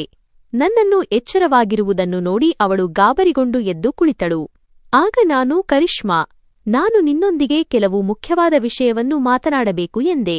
ಆದರೆ ಅವಳು, ನನಗೆ ನಿಮ್ಮೊಂದಿಗೆ ಏನು ಮಾತನಾಡಲು ಇಷ್ಟವಿಲ್ಲ. ದಯವಿಟ್ಟು ನೀವು ಮಲಗಿಕೊಳ್ಳಿ ಮತ್ತು ನನಗೂ ಮಲಗಲು ಬಿಡಿ ಎಂದಳು. ಆಗ ನಾನು ಹೇಳಿದೆ, ಕರಿಷ್ಮಾ, ನನಗೆ ನಿದ್ದೆ ಬರುತ್ತಿಲ್ಲ. ನಮ್ಮ ಮದುವೆಯಾಗಿ ಇಷ್ಟು ತಿಂಗಳುಗಳಾಗಿವೆ ಮತ್ತು ನಾನು ನಿನ್ನೊಂದಿಗೆ 2-4 ನಿಮಿಷ ಸರಿಯಾಗಿ ಮಾತನಾಡಲು ಕೂಡ ಆಗಿಲ್ಲ. ಸರಿ, ಈಗಲೇ ನಾವು ದಾಂಪತ್ಯ ಜೀವನವನ್ನು ಪ್ರಾರಂಭಿಸುವುದು ಬೇಡ. ಆದರೆ ಕನಿಷ್ಠ ನೀನು ನನ್ನೊಂದಿಗೆ ಮಾತನಾಡಬಹುದಲ್ಲವೇ? ನನ್ನೊಂದಿಗೆ ಸ್ನೇಹವನ್ನಾದರೂ ಮಾಡಿಕೊಳ್ಳಬಹುದಲ್ಲವೇ? ನಾನು ಇಷ್ಟು ಹೇಳಿದಾಗ ಕರಿಷ್ಮಾ ನನ್ನ ಕಡೆ ನೋಡಿದಳು. ಆಗ ಅವಳ ಕಣ್ಣುಗಳಲ್ಲಿ ಭಯವಿರಲಿಲ್ಲ, ಬದಲಿಗೆ ಒಂದು ಸರಳವಾದ ಮುಗ್ಧತೆ ಇತ್ತು. ಇದನ್ನು ನೋಡಿ ನಾನು ಸ್ವಲ್ಪ ಅವಳ ಹತ್ತಿರಕ್ಕೆ ಹೋದೆ, ಆದರೆ ಅವಳು ಸರಿದು ದೂರ ಹೋಗಿ ಕುಳಿತಳು. ಆಗ ನಾನು, ಕರಿಷ್ಮಾ, ನೀನು ನನ್ನನ್ನು ಕಂಡು ಇಷ್ಟೊಂದು ಏಕೆ ಹೆದರುತ್ತೀಯಾ ಎಂದು ಕೇಳಿದೆ. ನನ್ನ ಪ್ರಶ್ನೆಗೆ ಅವಳು ಸುಮ್ಮನಿದ್ದಳು. ನಂತರ, ದಯವಿಟ್ಟು ನನ್ನಿಂದ ದೂರವಿರಿ, ನನ್ನ ಹತ್ತಿರ ಬರಬೇಡಿ ಎಂದಳು. ನಾನು ಕೇಳಿದೆ, ಅದಕ್ಕೆ ಕಾರಣವೇನು? ನಾನು ನಿನ್ನ ಹತ್ತಿರ ಏಕೆ ಬರಬಾರದು? ನಿನಗೆ ನನ್ನ ಜೊತೆ ಇರಲು ಮನಸ್ಸಿಲ್ಲವೇ? ನನಗೆ ತಿಳಿದಿರುವಂತೆ ಪ್ರತಿ ಪತ್ನಿಯೂ ತನ್ನ ಪತಿಯ ಪ್ರೀತಿಗಾಗಿ ಹಂಬಲಿಸುತ್ತಾಳೆ, ಉತ್ಸುಕಳಾಗಿರುತ್ತಾಳೆ. ಪ್ರತಿ ಹುಡುಗಿಯ ಆಸೆಯೂ ತನ್ನ ಪತಿಯ ತೋಳಲ್ಲಿ ಮಲಗುವುದಾಗಿರುತ್ತದೆ. ನಿನಗೆ ಅಂತಹ ಯಾವುದೇ ಆಸೆ ಇಲ್ಲವೇ? ಆಗ ನನ್ನ ಮಾತು ಕೇಳಿ ಕರಿಷ್ಮಾ ನಾಚಿಕೆಯಿಂದ ನೀರಾದಳು. ಅವಳ ಕೆನ್ನೆಗಳು ಕೆಂಪಾದವು ಮತ್ತು ಅವಳು ತಕ್ಷಣ ಕಣ್ಣುಗಳನ್ನು ಕೆಳಕ್ಕೆ ಇಳಿಸಿದಳು. ಆಗ ಸಮಯ ನೋಡಿ ನಾನು ಅವಳ ಕೈ ಹಿಡಿದುಕೊಂಡೆ ಮತ್ತು ಹೇಳಿದೆ, ಕರಿಷ್ಮಾ, ನನ್ನ ಮೇಲೆ ನಂಬಿಕೆ ಇಡು. ನಾನೇನು ಅನಕ್ಷರಸ್ಥ ಅಥವಾ ರೌಡಿ ಹುಡುಗನಲ್ಲ. ನಾನು ನಿನಗೆ ತೊಂದರೆಯೂ ಕೊಡುವುದಿಲ್ಲ ಅಥವಾ ನೋವುಂಟು ಮಾಡುವುದಿಲ್ಲ. ಹೀಗೆ ಹೇಳುತ್ತಾ ನಾನು ನಿಧಾನವಾಗಿ ಅವಳ ಹತ್ತಿರ ಹೋದೆ. ಅವಳು ಕೂಡ ನನ್ನ ಈ ಸಲುಗೆಯಿಂದ ಕರಗತೊಡಗಿದಳು. ಆದರೆ ನಮ್ಮ ಪ್ರೀತಿ ಮುಂದೆ ಸಾಗುವ ಮುನ್ನವೇ ಬಾಗಿಲ ಮೇಲೆ ಯಾರೋ ಬಡಿದರು. ಆಗ ನನಗೆ ತಿಳಿದಿತ್ತು, ನನ್ನ ಈ ಸುಂದರ ಕ್ಷಣಗಳಲ್ಲಿ ಅಡ್ಡಿಪಡಿಸುವವರು ಬೇರೆ ಯಾರೂ ಅಲ್ಲ, ನನ್ನ ತಾಯಿಯೇ ಎಂದು. ನಾನು ಬಾಗಿಲು ತೆರೆದ ಕೂಡಲೇ ಎದುರಿಗೆ ಅಮ್ಮ ನಿಂತಿದ್ದರು. ಅವರು ಕೋಪದಿಂದ ನನ್ನನ್ನು ನೋಡುತ್ತಾ ಹೇಳಿದರು, ಅಲೋಕ್, ನಿನ್ನ ಕೋಣೆಯ ಲೈಟ್ ಇನ್ನೂ ಏಕೆ ಉರಿಯುತ್ತಿದೆ? ನೀನು ಇನ್ನೂ ಏಕೆ ಮಲಗಿಲ್ಲ? ಮತ್ತು ಕೋಣೆಯಿಂದ ಮಾತನಾಡುವ ಶಬ್ದ ಕೂಡ ಬರುತ್ತಿತ್ತು. ಅದಕ್ಕೆ ನಾನು ಬಾಗಿಲು ತಟ್ಟಿದೆ. ನಂತರ ಕರಿಷ್ಮಾ ಕಡೆ ತಿರುಗಿ, ಕರಿಷ್ಮಾ, ನೀನು ಕೂಡ ಇನ್ನೂ ಎಚ್ಚರವಾಗಿದ್ದೀಯಾ? ನೀವಿಬ್ಬರೂ ಪರಸ್ಪರ ಏನು ಮಾತನಾಡುತ್ತಿದ್ದೀರಿ ಎಂದರು. ಆಗ ನಾನು, ಅಮ್ಮ, ನಾನು ನಿನ್ನ ಸಲಹೆಯನ್ನೂ ಮರೆತಿಲ್ಲ. ಆದರೆ ನೀನು ಈ ರೀತಿ ರಾತ್ರಿಯ ಸಮಯದಲ್ಲಿ ನನ್ನ ಕೋಣೆಗೆ ಬರಬಾರದು ಎಂದೆ. ಅಮ್ಮ ಕೋಪದಿಂದ ಉತ್ತರಿಸಿದರು, ನೀನು ಸುಮ್ಮನಿರು. ನಂತರ ಕರಿಷ್ಮಾ ಹತ್ತಿರ ಹೋಗಿ ಹೇಳಿದರು, ಕರಿಷ್ಮಾ, ನಿನ್ನ ದಿಂಬನ್ನು ತೆಗೆದುಕೊಂಡು ಹೋಗಿ ಸೋಫಾದ ಮೇಲೆ ಮಲಗು. ಮತ್ತು ನನ್ನ ಸಲಹೆಯನ್ನು ನೀವಿಬ್ಬರೂ ನೆನಪಿಡಿ. ಒಬ್ಬರನ್ನೊಬ್ಬರು ಹತ್ತಿರ ಸೇರಬಾರದು. ನಾನು ಏನಾದರೂ ಹೆಚ್ಚು ಕಡಿಮೆ ಕೇಳಿದರೆ ನನಗಿಂತ ಕೆಟ್ಟವರು ಯಾರೂ ಇಲ್ಲ. ಹೀಗೆ ಹೇಳಿ ಅಮ್ಮ ಕೋಣೆಯಿಂದ ಹೊರಟು ಹೋದರು. ನಂತರ ಕರಿಷ್ಮಾ ತನ್ನ ದಿಂಬನ್ನು ತೆಗೆದುಕೊಂಡು ಸೋಫಾದ ಮೇಲೆ ಮಲಗಲು ಹೋದಳು. ಆಗ ನಾನು ಸುಮ್ಮನೆ ಅಲ್ಲಿಯೇ ಕುಳಿತುಕೊಂಡೆ. ಅಮ್ಮನಿಗೆ ಏನು ಸಮಸ್ಯೆ ಇತ್ತು? ನನಗೆ ಏನೂ ಅರ್ಥವಾಗುತ್ತಿರಲಿಲ್ಲ. ಈಗಂತೂ ಅಮ್ಮ ಕರಿಷ್ಮಾಳನ್ನು ನನ್ನೊಂದಿಗೆ ಹೊರಗೆ ಹೋಗುವುದನ್ನು ಕೂಡ ನಿಷೇಧಿಸಿದ್ದರು.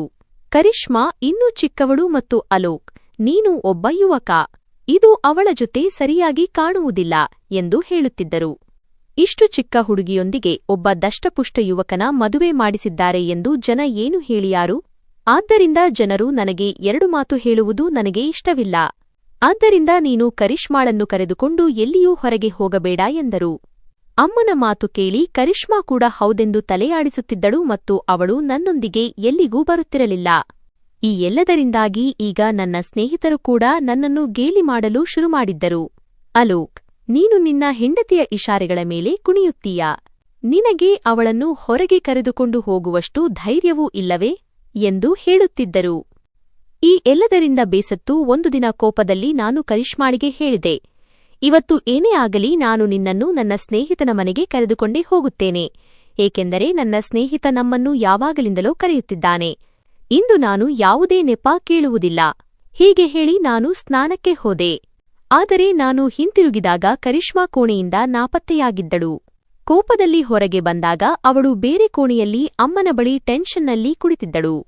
ಆಗ ಅಮ್ಮ ಕೂಡ ಕೋಪದಲ್ಲಿ ಏನೋ ಗೊಣಗುತ್ತಿದ್ದರು. ನಾನು ಎದುರಿಗೆ ಹೋದಾಗ ಅಮ್ಮ ನನ್ನನ್ನು ಕರೆದರು. ಅವರು ಕೋಪದಿಂದ ಹೇಳಿದರು, ಅಲೋಕ್, ನಾನು ನಿನಗೆ ಎಷ್ಟು ಬಾರಿ ಹೇಳಿದ್ದೇನೆ ಕರಿಷ್ಮಾ ಮೇಲೆ ಈ ರೀತಿ ಬಲವಂತ ಮಾಡಬೇಡ ಎಂದು. ಅವಳು ಇನ್ನೂ ಚಿಕ್ಕವಳು, ಮುಗ್ಧೆ, ಅಪರಿಚಿತರ ಮನೆಗೆ ಹೋಗಲು ಹೆದರುತ್ತಾಳೆ. ಇದರ ನಂತರ ನನಗೀಗ ಕರಿಷ್ಮಾ ಮೇಲೂ ಕೋಪ ಬರತೊಡಗಿತು. ನಾನು ಹೇಳಿದೆ, ಕರಿಷ್ಮಾ, ನಿನಗೆ ಅಮ್ಮನಿಗೆ ಇದೆಲ್ಲ ಹೇಳುವ ಅವಶ್ಯಕತೆ ಏನಿತ್ತು? ಸುಮ್ಮನೆ ನನ್ನ ಜೊತೆ ಬಂದಿದ್ದರೆ ಅಮ್ಮನಿಗೆ ಏನೂ ತಿಳಿಯುತ್ತಿರಲಿಲ್ಲ. ನನ್ನ ಮಾತು ಕೇಳಿ ಅಮ್ಮ ಕೋಪದಿಂದ ನನ್ನನ್ನು ನೋಡಿದರು ಮತ್ತು ಆಗ ಕರಿಷ್ಮಾ ತುಂಬಾ ಹೆದರಿದಳು. ಆದರೆ ಈ ಬಾರಿ ನಾನು ಅಮ್ಮನ ಕೋಪವನ್ನು ಲೆಕ್ಕಿಸದೆ ಹೇಳಿದೆ, ಅಮ್ಮ, ಇವಳು ನನ್ನ ಹೆಂಡತಿ. ನಾನು ಇವಳನ್ನು ಒಬ್ಬಂಟಿಯಾಗಿ ಬಿಡುವುದಿಲ್ಲ. ಹೇಗಿದ್ದರೂ ಇವಳಿಗೆ ಯಾವುದೇ ತೊಂದರೆಯಾಗುವುದಿಲ್ಲ. ನನ್ನ ಜೊತೆ ಬರುವುದರಿಂದ ಯಾವ ಸಮಸ್ಯೆಯೂ ಆಗುವುದಿಲ್ಲ, ಏಕೆಂದರೆ ನನ್ನ ಸ್ನೇಹಿತ ತುಂಬಾ ಒಳ್ಳೆಯವನು. ನಾನು ಅವನಿಗೆ ಇಲ್ಲವೆನ್ನಲೂ ಆಗುವುದಿಲ್ಲ. ಆಗ ಅಮ್ಮನಿಗೆ ನನ್ನ ಕೋಪ ಅರ್ಥವಾಯಿತು. ಅವರು ಸ್ವಲ್ಪ ಮೃದುವಾಗಿ ಪ್ರೀತಿಯಿಂದ ಹೇಳಿದರು, ಮಗನೇ ಅಲೋಕ್, ನೀನು ಬುದ್ಧಿವಂತ. ನನ್ನ ಮಜಬೂರಿಯನ್ನು ಅರ್ಥಮಾಡಿಕೋ. ಅನಿವಾರ್ಯವಾಗಿ ನಾನು ಕರಿಷ್ಮಾಳ ಮದುವೆಯನ್ನು ನಿನ್ನೊಂದಿಗೆ ಮಾಡಿಸಬೇಕಾಯಿತು. ಆದರೆ ನನ್ನ ಆಸೆ ಏನೆಂದರೆ ನೀನು ನಿನಗೊಬ್ಬ ಹೆಂಡತಿ ಇದ್ದಾಳೆ ಎಂಬುದನ್ನು ಸ್ವಲ್ಪ ಸಮಯ ಮರೆತುಬಿಡು. ನೀನು ಸ್ವಲ್ಪ ಕಾಯಲೂ ಆಗುವುದಿಲ್ಲವೇ? ಇದೇನೂ ದೊಡ್ಡ ವಿಷಯವಲ್ಲ. ಆಗ ಅಮ್ಮನ ಈ ಮಾತು ಕೇಳಿ ನಾನು ಕಕ್ಕಾಬಿಕ್ಕಿಯಾಗಿ ಅವರ ಕಡೆ ನೋಡಲಾರಂಭಿಸಿದೆ. ಏಕೆಂದರೆ ಅಮ್ಮನೇ ಸ್ವತಃ ತನ್ನ ಮಗನ ಮದುವೆ ಮಾಡಿಸಿದ್ದರು ಮತ್ತು ಈಗ ಅವರೇ ಸ್ವತಃ ನನ್ನನ್ನು ಅವಿವಾಹಿತ ಎಂದು ತಿಳಿದುಕೋ ಎಂದು ಹೇಳುತ್ತಿದ್ದರು. ಈಗ ನಾನು ತುಂಬಾ ಉದಾಸನಾದೆ, ಏಕೆಂದರೆ ನಾನು ಮನೆಯ ಹಿರಿಯ ಮಗನಾಗಿದ್ದೆ. ತಂದೆಯನ್ನು ನಾನು ಚಿಕ್ಕ ವಯಸ್ಸಿನಲ್ಲೇ ಕಳೆದುಕೊಂಡಿದ್ದೆ. ಆದರೆ ಕೃಷಿ, ಜಮೀನು, ಆಸ್ತಿಯಿಂದಾಗಿ ನಮಗೆ ಹಣದ ಕೊರತೆ ಎಂದಿಗೂ ಬರಲಿಲ್ಲ. ನಾನು ತಂದೆಯ ಅಚ್ಚುಮೆಚ್ಚಿನ ಮಗನಾಗಿದ್ದೆ. ಅವರು ಹೋದ ನಂತರ ನಾನು ಸಂಪೂರ್ಣ ಒಂಟಿಯಾಗಿ ಹೋದೆ. ತಂದೆ ತೀರಿಕೊಂಡಾಗ ನನಗೆ 9 ವರ್ಷ. ಆಗ ನನಗೆ ಯಾವಾಗಲೂ ಅನ್ನಿಸುತ್ತಿತ್ತು, ಅಮ್ಮ ನನ್ನ ತಮ್ಮ ದಿವ್ಯಾಂಶ್ ಮತ್ತು ತಂಗಿ ಅಂಜಲಿಗೆ ಹೆಚ್ಚು ಪ್ರೀತಿ ಕೊಡುತ್ತಿದ್ದಾರೆ ಎಂದು. ನಾನು ದೂರು ನೀಡಿದರೆ ಅಮ್ಮ ಹೇಳುತ್ತಿದ್ದರು, ನೀನು ದೊಡ್ಡವನು, ನಿನ್ನ ತಮ್ಮ ತಂಗಿ ಚಿಕ್ಕವರು. ಅವರಿಗೆ ತಂದೆಯ ಕೊರತೆ ಹೆಚ್ಚು ಕಾಡುತ್ತದೆ. ಆಗ ನಾನು ಅಳುತ್ತಾ ಅಳುತ್ತಾ ನನ್ನನ್ನೇ ಸುಮ್ಮನಾಗಿಸಿಕೊಳ್ಳುತ್ತಿದ್ದೆ ಮತ್ತು ಅಮ್ಮ ತಮ್ಮ ತಂಗಿಯರಲ್ಲೇ ಮಗ್ನರಾಗಿರುತ್ತಿದ್ದರು. ದೊಡ್ಡವನಾಗುತ್ತಾ ನನಗೆ ಸ್ಪಷ್ಟವಾಗಿ ಅನ್ನಿಸತೊಡಗಿತು, ಅಮ್ಮ ಬೇಕಂತಲೇ ನನ್ನನ್ನು ಕಡೆಗಣಿಸುತ್ತಿದ್ದಾರೆ ಮತ್ತು ದಿವ್ಯಾಂಶ್ ಹಾಗೂ ಅಂಜಲಿ ಮೇಲೆ ಗಮನ ಹರಿಸುತ್ತಿದ್ದಾರೆ ಎಂದು. ಬಾಲ್ಯದಲ್ಲಿ ನನ್ನ ಬಣ್ಣ ಕಪ್ಪಗಿತ್ತು, ಆದರೆ ಅಮ್ಮ ಬೆಳ್ಳಗಿದ್ದರು. ದೊಡ್ಡವನಾದ ಮೇಲೆ ನನ್ನ ಆರೋಗ್ಯ ಮತ್ತು ಬಣ್ಣ ಎರಡೂ ಸುಧಾರಿಸಿತು ಮತ್ತು ನಾನು ಹ್ಯಾಂಡ್ಸಮ್ ಆದ ಸುಂದರ ಯುವಕನಾದೆ, ಸಂಪೂರ್ಣ ನನ್ನ ತಂದೆಯ ಹಾಗೆ. ಆದರೆ ದಿವ್ಯಾಂಶ್ ಮತ್ತು ಅಂಜಲಿ ಕೂಡ ಅಮ್ಮನ ತರಹ ಬೆಳ್ಳಗಿದ್ದರು.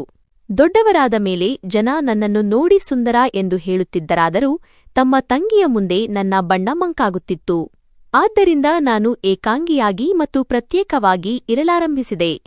ಯಾವ ಒಡಹುಟ್ಟಿದವರೊಂದಿಗೂ ನನಗೆ ಹೊಂದಾಣಿಕೆ ಆಗುತ್ತಿರಲಿಲ್ಲ. ಆಗ ನನಗೆ ಅಮ್ಮನಿಗೂ ನಾನು ಇಷ್ಟವಿಲ್ಲ ಎಂದು ಅನ್ನಿಸಿತು, ಏಕೆಂದರೆ ನಾನು ಹಳ್ಳಿಯಲ್ಲೇ ಇದ್ದು ಓದಿದೆ. ಆದರೆ ದಿವ್ಯಾಂಶ್ನನ್ನು ಚಿಕ್ಕ ವಯಸ್ಸಿನಲ್ಲೇ ಓದಿಗಾಗಿ ಚೆನ್ನೈಗೆ ಕಳುಹಿಸಲಾಯಿತು. ಇದು ಕೂಡ ನನಗೆ ಅನ್ಯಾಯ ಎಂದು ಅನ್ನಿಸಿತು. ಆಗ ಅಮ್ಮ ನನಗೆ ಪ್ರೀತಿಯಿಂದ ತಿಳಿ ಹೇಳಿದರು, ಅಲೋಕ್ ಮಗನೇ, ನೀನು ದೊಡ್ಡವನು, ಅದಕ್ಕೆ ಮನೆಗೆ ನಿನ್ನ ಅವಶ್ಯಕತೆ ಇದೆ ಮತ್ತು ನಿನ್ನ ತಂಗಿಯರು ಮನೆಯಲ್ಲಿ ಚಿಕ್ಕವರು. ಹಾಗಾಗಿ ಮನೆಯಲ್ಲಿ ಒಬ್ಬ ಗಂಡಸು ಇರುವುದು ಅವಶ್ಯಕ. ಆದರೆ ದಿವ್ಯಾಂಶ್ ಚಿಕ್ಕವನು, ಅದಕ್ಕೆ ಅವನ ಮೇಲೆ ಜವಾಬ್ದಾರಿ ಇಲ್ಲ. ಆಗ ನಾನು ದೊಡ್ಡವನು, ಹಾಗಾಗಿ ಮನೆಯ ಜವಾಬ್ದಾರಿ ನನ್ನ ಮೇಲಿದೆ ಎಂದು ಅಂದುಕೊಂಡು ಸುಮ್ಮನಾದೆ. ಆದರೆ ಅಮ್ಮನ ವರ್ತನೆ ದಿನೇ ದಿನೇ ಕೆಟ್ಟದಾಗುತ್ತಾ ಹೋಯಿತು. ಮದುವೆಯ ನಂತರವಂತೂ ಅಮ್ಮ ವಿಚಿತ್ರವಾಗಿ ವರ್ತಿಸಲು ಶುರು ಮಾಡಿದರು. ಆಗ ನನಗೆ ಕರಿಷ್ಮಾ ಮೇಲೂ ಕೋಪ ಬರುತ್ತಿತ್ತು, ಏಕೆಂದರೆ ನಾನು ಅವಳ ಪತಿಯಾಗಿದ್ದೆ. ನನ್ನಿಂದಾಗಿಯೇ ಅವಳು ನನ್ನ ಮನೆಯಲ್ಲಿದ್ದಳು. ಆದರೆ ಅವಳು ಯಾವಾಗಲೂ ಅಮ್ಮನ ಪರವಾಗಿ ಇರುತ್ತಿದ್ದಳು.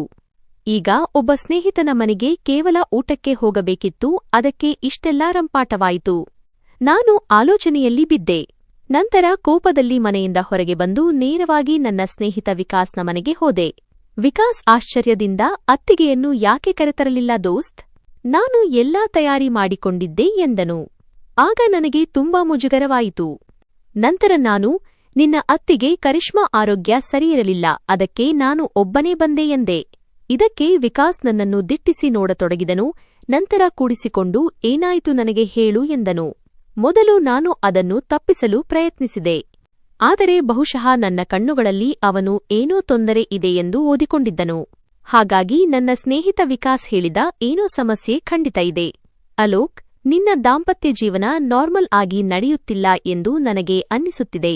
ಏನಾದರೂ ಸಮಸ್ಯೆ ಖಂಡಿತ ನಡೆಯುತ್ತಿದೆ, ಏಕೆಂದರೆ ನೀನು ಖುಷಿಯಾಗಿ ಕಾಣುತ್ತಿಲ್ಲ. ಅವನ ಮಾತು ಕೇಳಿ ನಾನು ತಲೆ ತಗ್ಗಿಸಿ ಸುಮ್ಮನೆ ಕುಳಿತೆ. ಈಗ ನಾನು ಅವನ ಮಾತನ್ನು ತಳ್ಳಿಹಾಕಲು ಸಾಧ್ಯವಿರಲಿಲ್ಲ. ನಿಜವಾಗಿಯೂ ನಾನು ನನ್ನ ಮದುವೆಯಿಂದ ಖುಷಿಯಾಗಿರಲಿಲ್ಲ. ಈ ಮದುವೆ ನನಗೆ ಹೊರೆಯಾಗಿತ್ತು. ಆದ್ದರಿಂದ ವಿಕಾಸ್ನ ಪ್ರಶ್ನೆಗೆ ನನ್ನ ಕೋಪ ಉಕ್ಕೇರಿತು. ನಾನು ಇಷ್ಟು ದಿನ ಮನಸ್ಸಿನಲ್ಲಿ ಮುಚ್ಚಿಟ್ಟಿದ್ದ ಅಮ್ಮ ಮತ್ತು ಕರಿಷ್ಮಾ ಬಗ್ಗೆ ಎಲ್ಲವನ್ನೂ ಅವನಿಗೆ ಹೇಳಿದೆ. ಅಮ್ಮನ ಆ ಅನ್ಯಾಯ ನನ್ನನ್ನು ಅವರಿಂದ ದೂರ ಮಾಡುತ್ತಿತ್ತು. ಇದೆಲ್ಲ ಕೇಳಿ ವಿಕಾಸ್ ಕೂಡ ಆಶ್ಚರ್ಯಚಕಿತನಾದನು. ನಂತರ ಅವನು, ನಿನ್ನ ಅಮ್ಮನ ವರ್ತನೆ ತುಂಬಾ ವಿಚಿತ್ರವಾಗಿದೆ. ಅಮ್ಮನೇ ಕರಿಷ್ಮಾಗೆ ತಿಳಿ ಹೇಳಬೇಕಿತ್ತು. ಆದರೆ ಅವರೇ ಅವಳನ್ನು ನಿನ್ನಿಂದ ದೂರ ಇಡುತ್ತಿದ್ದಾರೆ ಎಂದನು. ನಾನು ಸುಮ್ಮನೆ ಅವನ ಮಾತು ಕೇಳುತ್ತಿದ್ದೆ, ಏಕೆಂದರೆ ನಾನು ಎಂದೂ ಅಮ್ಮನ ಬಗ್ಗೆ ಹೀಗೆ ಕೇಳಿರಲಿಲ್ಲ. ಆದರೆ ಇಂದು ನನಗೆ ಅಮ್ಮನ ಮೇಲೆ ತುಂಬಾ ಕೋಪ ಬರುತ್ತಿತ್ತು. ಆಗಲೇ ವಿಕಾಸ್ ನಗುತ್ತಾ ಹೇಳಿದ, ನನಗಂತೂ ನಿನ್ನ ಪರಿಸ್ಥಿತಿ ನೋಡಿ ನಗು ಬರುತ್ತಿದೆ. ದೋಸ್ತ್, ನೀನು ಎಂತಹ ಗಂಡ? ಸ್ವತಃ ನಿನ್ನ ಹೆಂಡತಿಯನ್ನು ಹತೋಟಿಯಲ್ಲಿ ಇಟ್ಟುಕೊಳ್ಳಲೂ ಆಗುತ್ತಿಲ್ಲ. ಒಂದೇ ಹಾಸಿಗೆಯ ಮೇಲೆ ಮಲಗಿದ್ದರೂ ನೀನು ಅವಳನ್ನು ಮುಟ್ಟಿಲ್ಲ. ನೀನು ಇಷ್ಟು ರಾತ್ರಿಗಳನ್ನು ಅವಳಿಲ್ಲದೆ ಹೇಗೆ ಕಳೆದೆ ಎಂದು ನಂಬಲು ಆಗುತ್ತಿಲ್ಲ. ನೀನೇ ಹೇಳುತ್ತೀಯ ನಿನ್ನ ಹೆಂಡತಿ ಚಿಕ್ಕ ವಯಸ್ಸಿನವಳು ಎಂದು, ಆದರೂ ನಿನ್ನ ಚಿಕ್ಕ ವಯಸ್ಸಿನ ಹೆಂಡತಿಯನ್ನು ನಿಭಾಯಿಸಲು ನಿನಗೆ ಆಗಲಿಲ್ಲ. ಇದಕ್ಕೆ ನಾನು ವಿಕಾಸ್ ನನ್ನನ್ನು ಗೇಲಿ ಮಾಡಬೇಡ. ನನಗೇನಾದರೂ ಸಲಹೆ ಕೊಡು ದೋಸ್ತ್. ಕರಿಷ್ಮಾ ತಾನೇ ನನ್ನನ್ನು ಪ್ರೀತಿಸುವಂತೆ, ನನ್ನ ಹತ್ತಿರ ಬರುವಂತೆ ನಾನು ಏನು ಮಾಡಲಿ ಎಂದೆ. ನನ್ನ ಮಾತು ಕೇಳಿ ಅವನು ಆಲೋಚನೆಯಲ್ಲಿ ಬಿದ್ದನು. ವಾಸ್ತವವಾಗಿ ಅವನಿಗೆ ಮದುವೆಯಾಗಿತ್ತು. ಅದಕ್ಕೆ ನಾನು ಅವನ ಬಳಿ ಅವಳು ನನ್ನ ಮೇಲೆ ಜೀವ ಇಡುವಂತೆ ಮತ್ತು ನನ್ನ ಬಳಿ ಬರುವಂತೆ ಯಾವುದಾದರೂ ದಾರಿ ಹೇಳು ಎಂದು ಕೇಳಿದೆ. ಆದರೆ ಅವನು ಒಂದು ವಿಚಿತ್ರ ಸಲಹೆ ನೀಡಿದನು. ಅವನ ಮಾತು ಕೇಳಿ ನಾನು ಹೆದರಿದೆ ಮತ್ತು ಇಲ್ಲ ದೋಸ್ತ್, ನಾನು ಹೀಗೆ ಮಾಡಲು ಸಾಧ್ಯವಿಲ್ಲ ಎಂದೆ. ಅದಕ್ಕೆ ಅವನು, ನೀನು ಹೆದರಿದರೆ ಕರಿಷ್ಮಾ ಹೀಗೆಯೇ ಸತಾಯಿಸುತ್ತಾಳೆ. ಅವಳು ಮದುವೆಯಾದವಳು ಚಿಕ್ಕ ಮಗುವಲ್ಲ. ನೀನು ನಿನ್ನ ಅಮ್ಮನ ಬಗ್ಗೆ ಯೋಚಿಸುತ್ತಾ ಕುಳಿತರೆ ಅವಳು ನಿನ್ನನ್ನು ಜೀವನಪೂರ್ತಿ ನರಳಿಸುವಂತೆ ಮಾಡುತ್ತಾಳೆ ಎಂದನು. ಇದು ಕೇಳಿ ನಾನು ಆಲೋಚನೆಯಲ್ಲಿ ಬಿದ್ದೆ. ಆ ದಿನ ನಾನು ಮನೆಗೆ ತಲುಪಿದಾಗ ಕರಿಷ್ಮಾ ಕೋಣೆಯಲ್ಲಿ ಮಲಗಿದ್ದಳು. ನಾನು ಅವಳನ್ನು ನೋಡತೊಡಗಿದೆ. ಆದರೆ ಈಗ ನನ್ನ ಚಡಪಡಿಕೆಯನ್ನು ಹತೋಟಿಯಲ್ಲಿಟ್ಟುಕೊಳ್ಳಲು ಆಗುತ್ತಿರಲಿಲ್ಲ, ಏಕೆಂದರೆ ಈಗ ನಮ್ಮ ಮದುವೆಯಾಗಿ 6 ತಿಂಗಳುಗಳಾಗಿದ್ದವು. ಅವಳು ತನ್ನ ತವರು ಮನೆಯ ಕಷ್ಟದ ಪರಿಸ್ಥಿತಿಯಲ್ಲಿ ಬೆಳೆದ ಸರಳವಾದ ಹುಡುಗಿಯಾಗಿದ್ದಳು. ಈಗ ಕೋಣೆಯ ಮಂದ ಬೆಳಕಿನಲ್ಲಿ ಅವಳ ಸೌಂದರ್ಯ ನನ್ನನ್ನು ಹುಚ್ಚನನ್ನಾಗಿ ಮಾಡುತ್ತಿತ್ತು. ಆಗ ನಾನು ತಕ್ಷಣ ಕೋಣೆಯಿಂದ ಹೊರಗೆ ಬಂದು ಅಮ್ಮನ ಕೋಣೆಗೆ ಹೋದೆ. ಆಗ ಅಮ್ಮ ನನಗಾಗಿಯೇ ಕಾಯುತ್ತಿದ್ದರು. ಹೋದ ಕೂಡಲೇ ಎಲ್ಲಿ ಹೋಗಿದ್ದೆ ಅಲೋಕ್? ಯಾವಾಗಲಿಂದ ನಿನಗೆ ಫೋನ್ ಮಾಡುತ್ತಿದ್ದೇನೆ ಎಂದರು. ನಾನು ಸ್ನೇಹಿತನ ಬಳಿ ಹೋಗಿದ್ದೆ ಎಂದೆ. ನಂತರ ಅಮ್ಮ, ನಾಳೆ ಭಾನುವಾರ, ನಿನ್ನ ತಂಗಿ ಅಂಜಲಿ ಚಿಕ್ಕಮ್ಮನ ಮನೆಗೆ ಹೋಗಬೇಕಿತ್ತು, ಆದರೆ ನೀನು ಬರಲಿಲ್ಲ. ಅದಕ್ಕೆ ನಾನು ಮಹೇಶ್ನನ್ನು ಕಳುಹಿಸಿದೆ ಎಂದರು. ಮಹೇಶ್ ನನ್ನ ಚಿಕ್ಕಪ್ಪನ ಮಗನಾಗಿದ್ದ. ಆಗ ನನ್ನ ಸ್ನೇಹಿತ ವಿಕಾಸ್ನ ಪ್ಲಾನ್ ನನ್ನ ತಲೆಯಲ್ಲಿ ಓಡುತ್ತಿತ್ತು ಮತ್ತು ಪ್ಲಾನ್ ಕೂಡ ಚೆನ್ನಾಗಿತ್ತು ಹಾಗೂ ಸಮಯವೂ ಸರಿಯಾಗಿತ್ತು, ಏಕೆಂದರೆ ಮನೆಯಲ್ಲಿ ಅಂಜಲಿ ಕೂಡ ಇರಲಿಲ್ಲ. ಆಗ ನಾನು ಅಮ್ಮನನ್ನು, ನೀನು ಊಟ ಮಾಡಿದ್ದೀಯಾ ಎಂದು ಕೇಳಿದೆ. ಅಮ್ಮ, ಹೌದು, ನಾನು ಊಟ ಮಾಡಿದ್ದೇನೆ. ನನಗೆ ಹಸಿವು ತಡೆಯಲು ಆಗುವುದಿಲ್ಲ. ಕರಿಷ್ಮಾ ಕೂಡ ಊಟ ಮಾಡಿದ್ದಾಳೆ. ಈಗ ಮಲಗಿದ್ದಾಳೆ. ಅವಳಿಗೆ ಮಲಗುವ ಆತುರ ಎಷ್ಟಿತ್ತೆಂದರೆ ನನಗೆ ಹಾಲು ಕೊಡುವುದನ್ನು ಮರೆತುಬಿಟ್ಟಳು. ಅದಕ್ಕೆ ನಾನು ಇನ್ನೂ ಮಾತ್ರೆಯನ್ನು ತೆಗೆದುಕೊಂಡಿಲ್ಲ ಎಂದರು. ಇದನ್ನು ಕೇಳಿದ ತಕ್ಷಣ ನಾನು ಎದ್ದು ನಿಂತು, ಅಮ್ಮ, ನಾನು ನಿನಗೆ ಹಾಲು ಬಿಸಿ ಮಾಡಿ ಕೊಡುತ್ತೇನೆ. ನೀನು ಮಾತ್ರೆ ತೆಗೆದುಕೊಂಡು ಆರಾಮವಾಗಿ ಮಲಗು ಎಂದೆ. ಆಗ ವಿಕಾಸ್ನ ಪ್ಲಾನ್ ಪ್ರಕಾರ ನಾನು ಹಾಲಿನಲ್ಲಿ ಗಾಢ ನಿದ್ದೆ ಬರುವ ಔಷಧಿಯನ್ನು ಹಾಕಿ ಆ ಹಾಲನ್ನು ಅಮ್ಮನಿಗೆ ಕೊಟ್ಟೆ. ನಂತರ ಅಮ್ಮ ತನ್ನ ಮಾತ್ರೆ ತೆಗೆದುಕೊಂಡು ಗಾಢ ನಿದ್ದೆಗೆ ಜಾರಿದರು. ನಂತರ ನಾನು ಆರಾಮವಾಗಿ ನನ್ನ ಕೋಣೆಗೆ ಹೋದೆ. ಕರಿಷ್ಮಾ ನನ್ನನ್ನು ನೋಡಿದ ಕೂಡಲೇ ಹೆದರಿದಳು. ಆಗಲೂ ಎಂದಿನಂತೆ ಗಾಬರಿಯಾಗಿ ನನ್ನಿಂದ ದೂರ ಹೋಗತೊಡಗಿದಳು ಮತ್ತು ಅತ್ತೆ ಅತ್ತೆ ಎಂದು ಕೂಗಲಾರಂಭಿಸಿದಳು. ಆಗಲೇ ನಾನು ತಕ್ಷಣ ಮುಂದೆ ಹೋಗಿ ಅವಳ ಬಾಯಿಯ ಮೇಲೆ ಕೈ ಇಟ್ಟೆ. ಹೇಗಿದ್ದರೂ ಅವಳು ಕೂಗಿದರೂ ಏನು ಪ್ರಯೋಜನ? ಕೇಳುವವರು ಯಾರೂ ಇರಲಿಲ್ಲ, ಏಕೆಂದರೆ ಅಮ್ಮ ಗಾಢ ನಿದ್ದೆಯಲ್ಲಿದ್ದರು. ನಂತರ ನಿಧಾನವಾಗಿ ನಾನು ಅವಳ ಹತ್ತಿರ ಹೋದೆ ಮತ್ತು ಕರಿಷ್ಮಾ, ನೀನು ನನ್ನ ಹೆಂಡತಿ, ಆದ್ದರಿಂದ ನನ್ನನ್ನು ಕಂಡು ಹೆದರುವ ಅವಶ್ಯಕತೆ ಇಲ್ಲ ಎಂದೆ. ಆದರೆ ಅವಳು ಬಲವಂತವಾಗಿ ನನ್ನನ್ನು ತನ್ನಿಂದ ದೂರ ತಳ್ಳತೊಡಗಿದಳು. ಆದರೆ ಇಂದು ನಾನು ಅವಳ ಮಾತನ್ನು ಕೇಳಲಿಲ್ಲ. ನಾನು ಅವಳ ನಡುಗುವ ಶರೀರವನ್ನು ನನ್ನ ತೋಳಲ್ಲಿ ತೆಗೆದುಕೊಂಡೆ ಮತ್ತು ಭರವಸೆ ನೀಡಿದೆ, ನೀನು ನನ್ನ ಹೆಂಡತಿ, ನಾನು ನಿನಗೆ ಯಾವುದೇ ತೊಂದರೆ ಕೊಡುವುದಿಲ್ಲ. ನಂತರ ನಿಧಾನವಾಗಿ ನಾನು ಅವಳಿಗೆ ನನ್ನ ಪ್ರೀತಿಯ ಅರಿವು ಮೂಡಿಸತೊಡಗಿದೆ. ಈಗ ಅವಳು ಕೂಡ ನನ್ನ ತೋಳಲ್ಲಿ ಕರಗತೊಡಗಿದಳು. ಆದರೂ ಅವಳು ನನ್ನನ್ನು ದೂರ ಮಾಡಲು ಪ್ರಯತ್ನಿಸಿದಳು. ಆದರೆ ಯಾವಾಗ ಅವಳು ತನ್ನನ್ನು ತಾನು ನನ್ನ ತೋಳಲ್ಲಿ ಸಡಿಲಬಿಟ್ಟಳೋ, ನಾನು ಅವಳನ್ನು ಇನ್ನೂ ಗಟ್ಟಿಯಾಗಿ ತಬ್ಬಿಕೊಂಡೆ. ಆ ರಾತ್ರಿ ನಾನು ಅವಳಿಗೆ ನನ್ನ ಹಕ್ಕನ್ನು ನೀಡಿದೆ. ನಮ್ಮ ನಡುವೆ ಅದೆಲ್ಲವೂ ನಡೆಯಿತು. ಅದು ಬಹಳ ಹಿಂದೆಯೇ ಆಗಬೇಕಿತ್ತು. ಮದುವೆಯ 6.5 ತಿಂಗಳ ನಂತರ ಇಂದು ನನ್ನ ಹನಿಮೂನ್ ನಡೆದಿತ್ತು. ಆದರೆ ಈಗ ನನ್ನ ಪ್ರೀತಿಯಿಂದ ಅವಳ ಎಲ್ಲಾ ಭಯ ಹೋಗಿತ್ತು. ಆದರೆ ಆಗಲೇ ಅವಳು ನನಗೆ ಹೇಳಿದ ವಿಷಯದಿಂದ ನನ್ನ ತಲೆಯ ಮೇಲೆ ಆಕಾಶವೇ ಕಳಚಿ ಬಿದ್ದಂತಾಯಿತು. ಆಗ ನನಗೆ ಅರ್ಥವಾಯಿತು, ಅವಳು ನನ್ನನ್ನು ಕಂಡು ಇಷ್ಟೊಂದು ಏಕೆ ಹೆದರುತ್ತಿದ್ದಳು. ನನ್ನಿಂದ ಏಕೆ ದೂರ ಓಡುತ್ತಿದ್ದಳು ಎಂದು. ಬೆಳಿಗ್ಗೆ ನಾನು ಎದ್ದಾಗ ಕರಿಷ್ಮಾ ಸುಮ್ಮನೆ ಕುಳಿತಿದ್ದಳು. ಅಮ್ಮ ಕೋಪದಿಂದ ನನ್ನನ್ನು ಗುರಾಯಿಸುತ್ತಿದ್ದರು. ನಾನು ಯಾವುದೇ ಪಾಪ ಮಾಡಿರದಿದ್ದರೂ ಟೆನ್ಷನ್ನಲ್ಲಿದ್ದೆ. ಅಮ್ಮ ಕೋಪದಿಂದ, ಅಲೋಕ್, ನಾನು ನಿನಗೆ ಬೇಡ ಎಂದು ಹೇಳಿದ್ದೆನಲ್ಲ, ಆದರೂ ನೀನು ಕರಿಷ್ಮಾ ಜೊತೆ ಏಕೆ ಬಲವಂತ ಮಾಡಿದೆ ಎಂದರು. ಅಮ್ಮ ಕೋಪದಿಂದ ಗೋಡೆಯಂತೆ ನನ್ನನ್ನು ನೋಡುತ್ತಿದ್ದರು. ಕರಿಷ್ಮಾ ತಲೆ ತಗ್ಗಿಸಿ ಕುಳಿತಿದ್ದಳು. ರಾತ್ರಿ ಅವಳ ಮೂಡ್ ಸರಿಯಾಗಿದ್ದರೂ ಗೊತ್ತಿಲ್ಲ ಅಮ್ಮ ಅವಳಿಗೆ ಈಗ ಏನು ಪಾಠ ಕಲಿಸಿದ್ದರೋ ಅವಳ ಕಣ್ಣುಗಳು ಅತ್ತು ಊದಿಕೊಂಡಿದ್ದವು. ನಂತರ ಕರಿಷ್ಮಾ ಅಮ್ಮನಿಗೆ ಹೇಳತೊಡಗಿದಳು, ಇವರು ನನ್ನ ಜೊತೆ ಅಸಭ್ಯವಾಗಿ ವರ್ತಿಸಿದರು. ನಾನು ತುಂಬಾ ತಡೆಯಲು ನೋಡಿದೆ, ಆದರೆ ಇವರು ಕೇಳಲಿಲ್ಲ. ಆದರೆ ಅಮ್ಮ ಹೇಳಿದ ಮಾತು ಕೇಳಿ ನಾನು ಆಶ್ಚರ್ಯಚಕಿತನಾದೆ. ನಾನು ದೊಡ್ಡ ದೊಡ್ಡ ಕಣ್ಣುಗಳನ್ನು ಬಿಟ್ಟು ಅಮ್ಮನನ್ನು ನೋಡಲಾರಂಭಿಸಿದೆ. ಅಮ್ಮ ಹೇಳಿದರು, ಅಲೋಕ್, ನಾನು ನಿನಗೆ ಹೇಳುತ್ತೇನೆ, ಈಗಲೇ ಕರಿಷ್ಮಾಳಿಗೆ ಡಿವೋರ್ಸ್ ವಿಚ್ಛೇದನ ಕೊಡು. ನೀನು ಈ ಹುಡುಗಿಗೆ ಲಾಯಕ್ಕಿಲ್ಲ. ಇಷ್ಟು ಕೇಳಿದ ತಕ್ಷಣ ನಾನು ಕಲ್ಲಾಗಿ ಹೋದೆ. ಇದನ್ನು ಕೇಳಿ ಕರಿಷ್ಮಾ ಕೂಡ ಮೊದಲ ಬಾರಿಗೆ ಹೆದರಿದಳು. ನಂತರ ಅವಳು ನಗಲಾರಂಭಿಸಿದಳು ಮತ್ತು ಅಮ್ಮನ ಕಡೆ ನೋಡತೊಡಗಿದಳು. ಆಗಲೇ ನಾನು, ಅಮ್ಮ ನನ್ನನ್ನು ಕ್ಷಮಿಸು, ನಾನು ಕರಿಷ್ಮಾಳ ಇಷ್ಟವಿಲ್ಲದೆ ಹೀಗೆ ಮಾಡಬಾರದಿತ್ತು. ಆದರೆ ಅಮ್ಮ ನಂಬು, ಕರಿಷ್ಮಾ ನನ್ನ ಜೊತೆ ಖುಷಿಯಾಗಿದ್ದಳು. ನಾನು ಅವಳಿಗೆ ಯಾವುದೇ ನೋವು ಕೊಟ್ಟಿಲ್ಲ. ಇದು ನಮ್ಮ ಸಂಬಂಧದ ಹಕ್ಕು ಮತ್ತು ನಾವು ಯಾವುದೇ ತಪ್ಪು ಕೆಲಸ ಮಾಡಿಲ್ಲ. ಹೀಗಿರುವಾಗ ನಾನು ಏಕೆ ಡಿವೋರ್ಸ್ ಕೊಡಲಿ ಎಂದೆ.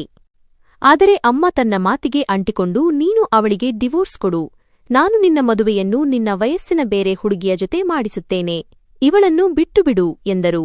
ಈಗ ನಾನು ಆಶ್ಚರ್ಯಗೊಂಡಿದ್ದೆ, ಏಕೆಂದರೆ ಅಮ್ಮ ಪದೇ ಪದೇ ವಿಚ್ಛೇದನದ ಮಾತು ಆಡುತ್ತಿದ್ದರು. ಆಗಲೇ ಕರಿಷ್ಮಾ ಅಳುತ್ತಾ, ಬೇಡ ಬೇಡ, ಹೀಗೆ ಮಾಡಬೇಡಿ, ದಯವಿಟ್ಟು ನನಗೆ ಡಿವೋರ್ಸ್ ಕೊಡಬೇಡಿ. ಇನ್ಮುಂದೆ ನಾನು ನಿಮ್ಮ ಬಗ್ಗೆ ಅಮ್ಮನಲ್ಲಿ ಯಾವುದೇ ದೂರು ನೀಡುವುದಿಲ್ಲ. ನಾನು ಅಮ್ಮನಲ್ಲಿ ದೂರು ನೀಡಿದ್ದು ತಪ್ಪಾಯಿತು. ದಯವಿಟ್ಟು ನನಗೆ ಡಿವೋರ್ಸ್ ಕೊಡಬೇಡಿ ಎಂದಳು. ಏಕೆಂದರೆ ನನ್ನ ಸಹೋದರರಿಗೆ ನನ್ನ ಅವಶ್ಯಕತೆ ಇಲ್ಲ. ನಾನು ಡಿವೋರ್ಸ್ ತೆಗೆದುಕೊಂಡು ಹೋದರೆ ನನ್ನ ಅತ್ತಿಗೆ ನನ್ನನ್ನು ಮನೆಯಲ್ಲಿ ಇರಲು ಬಿಡುವುದಿಲ್ಲ. ಈಗ ಅವಳು ಅಳುತ್ತಾ ಒಮ್ಮೆ ಅಮ್ಮನಲ್ಲಿ ಕ್ಷಮೆ ಕೇಳುತ್ತಿದ್ದಳು, ಮತ್ತೊಮ್ಮೆ ನನ್ನಲ್ಲಿ. ಅವಳ ಈ ಬೇಡಿಕೆಗೆ ಅಮ್ಮ ಅವಳನ್ನು ಸುಮ್ಮನಾಗಿಸಿ ಹೇಳಿದರು, ಕರಿಷ್ಮಾ, ನಿನ್ನನ್ನು ಈ ಮನೆಯಿಂದ ಯಾರೂ ಹೊರಹಾಕುವುದಿಲ್ಲ. ಇದು ಕೇಳಿ ನಾನು ಆಲೋಚನೆಯಲ್ಲಿ ಬಿದ್ದೆ. ತಲೆಯ ಮೇಲೆ ಕೈ ಹೊತ್ತು ಕುಳಿತೆ.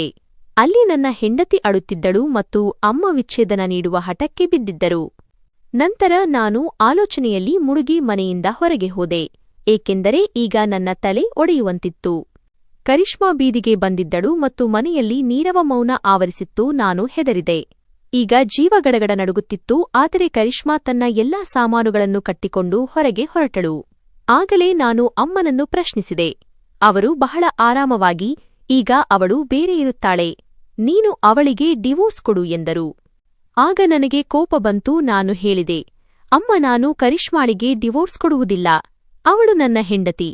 ನಾನು ಅವಳೊಂದಿಗೆ ಇರಲು ಬಯಸುತ್ತೇನೆ ಮತ್ತು ಕರಿಷ್ಮಾ ಕೂಡ ನನ್ನೊಂದಿಗೆ ಇರಲು ಬಯಸುತ್ತಾಳೆ. ಅವಳಿಗೆ ನನ್ನಿಂದ ಯಾವುದೇ ಪ್ರಾಬ್ಲಮ್ ಇಲ್ಲ. ಇದೆಲ್ಲವನ್ನೂ ಅವಳು ನಿನ್ನ ಮುಂದೆಯೂ ಹೇಳಿದ್ದಾಳೆ.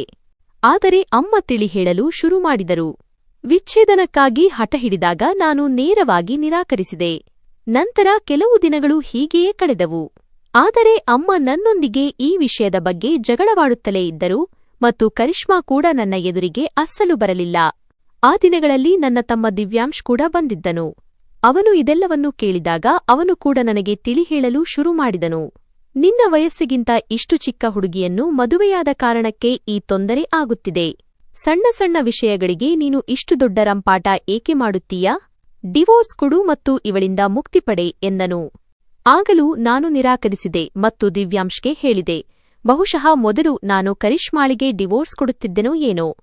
ಆದರೆ ಈಗ ಬಿಡಲು ಸಾಧ್ಯವಿಲ್ಲ, ಏಕೆಂದರೆ ಈಗ ನಮ್ಮ ಸಂಬಂಧ ಗಟ್ಟಿಯಾಗಿದೆ.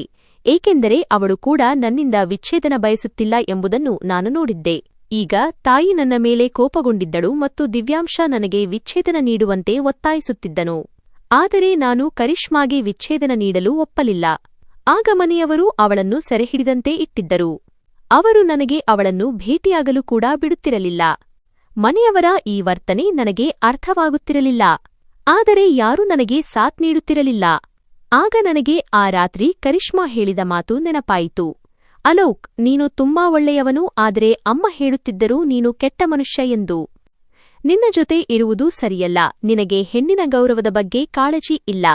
ನೀನು ನನ್ನೊಂದಿಗೆ ಬಲವಂತ ಮಾಡುತ್ತೀಯಾ, ನನ್ನನ್ನು ನೋಯಿಸುತ್ತೀಯಾ ಮತ್ತು ತೊಂದರೆ ಕೊಡುತ್ತೀಯಾ ಎಂದು. ನನ್ನ ಸ್ವಂತ ತಾಯಿಯೇ ಕರಿಷ್ಮಾಗೆ ನನ್ನ ಬಗ್ಗೆ ಇದೆಲ್ಲವನ್ನೂ ಹೇಳಿದ್ದರು. ನಂತರ ಒಂದು ದಿನ ದಿವ್ಯಾಂಶ ಟೆನ್ಷನ್ನಲ್ಲಿ ಬಂದು ಕರಿಷ್ಮಾಗೆ ವಿಚ್ಛೇದನ ನೀಡು ಮತ್ತು ಮನೆಯಲ್ಲಿ ಶಾಂತಿ ತರು ಎಂದು ಹೇಳಿದನು. ಆಗ ನಾನು ನೇರವಾಗಿ ನಿರಾಕರಿಸಿದೆ. ನಂತರ ದಿವ್ಯಾಂಶ ಅಮ್ಮನೊಂದಿಗೆ ಜಗಳವಾಡಿದನು ಮತ್ತು ಸತ್ಯವನ್ನು ಹೇಳಲು ಪ್ರಾರಂಭಿಸಿದನು. ಆ ದಿನ ಹೊರಬಂದ ಸತ್ಯದಿಂದ ನನ್ನ ತಲೆಯ ಮೇಲೆ ಆಕಾಶವೇ ಕಳಚಿ ಬಿದ್ದಂತಾಯಿತು. ಸತ್ಯವೇನೆಂದರೆ ದಿವ್ಯಾಂಶ ಕರಿಷ್ಮಾಳನ್ನು ಪ್ರೀತಿಸುತ್ತಿದ್ದನು. ಆದರೆ ಅವನು ವಿದ್ಯಾಭ್ಯಾಸಕ್ಕಾಗಿ ಹೊರಗೆ ಹೋಗಬೇಕಾಗಿತ್ತು.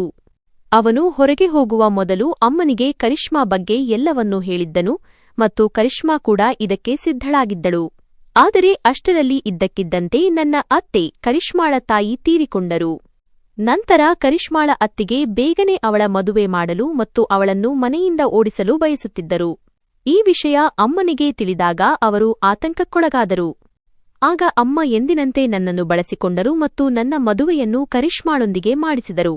ಏಕೆಂದರೆ ಅಮ್ಮನ ಯೋಜನೆ ಏನೆಂದರೆ ಅವರು ನನ್ನನ್ನು ಕರಿಷ್ಮಾಳಿಂದ ದೂರವಿಡುತ್ತಾರೆ ಮತ್ತು ತಮ್ಮ ದಿವ್ಯಾಂಶ ಬಂದ ನಂತರ ನನಗೆ ವಿಚ್ಛೇದನ ಕೊಡಿಸಿ ಕರಿಷ್ಮಾಳನ್ನು ಅವನಿಗೆ ಮದುವೆ ಮಾಡಿಕೊಡುತ್ತಾರೆ. ಈಗ ಈ ಸತ್ಯವನ್ನು ತಿಳಿದು ನನಗೆ ದೊಡ್ಡ ಆಘಾತವಾಯಿತು. ಒಬ್ಬ ತಾಯಿ ತನ್ನ ಮಗನೊಂದಿಗೆ ಹೀಗೆ ಹೇಗೆ ಮಾಡಬಹುದು ಮತ್ತು ಒಬ್ಬ ಮಗನಿಗಾಗಿ ತಾಯಿ ಇನ್ನೊಬ್ಬನನ್ನು ಬಳಸಿಕೊಂಡಳಲ್ಲ ಎಂದು. ಈಗ ನಾನು ದುಃಖಿತನಾಗಿ ಅಮ್ಮನನ್ನು ಕೇಳಿದೆ, ನೀನು ಯಾಕೆ ಹೀಗೆ ಮಾಡಿದೆ ಅಮ್ಮ? ಆಗ ತಾಯಿ ನೀಡಿದ ಉತ್ತರ ನನಗೆ ಇನ್ನೂ ದೊಡ್ಡ ಆಘಾತವಾಗಿತ್ತು. ಅಮ್ಮ ಹೇಳಿದರು, ಅಲೋಕ್, ನೀನು ನನ್ನ ಮಗನಲ್ಲ. ನೀನು ನನ್ನ ಗಂಡನ ಮೊದಲ ಹೆಂಡತಿಯ ಮಗ.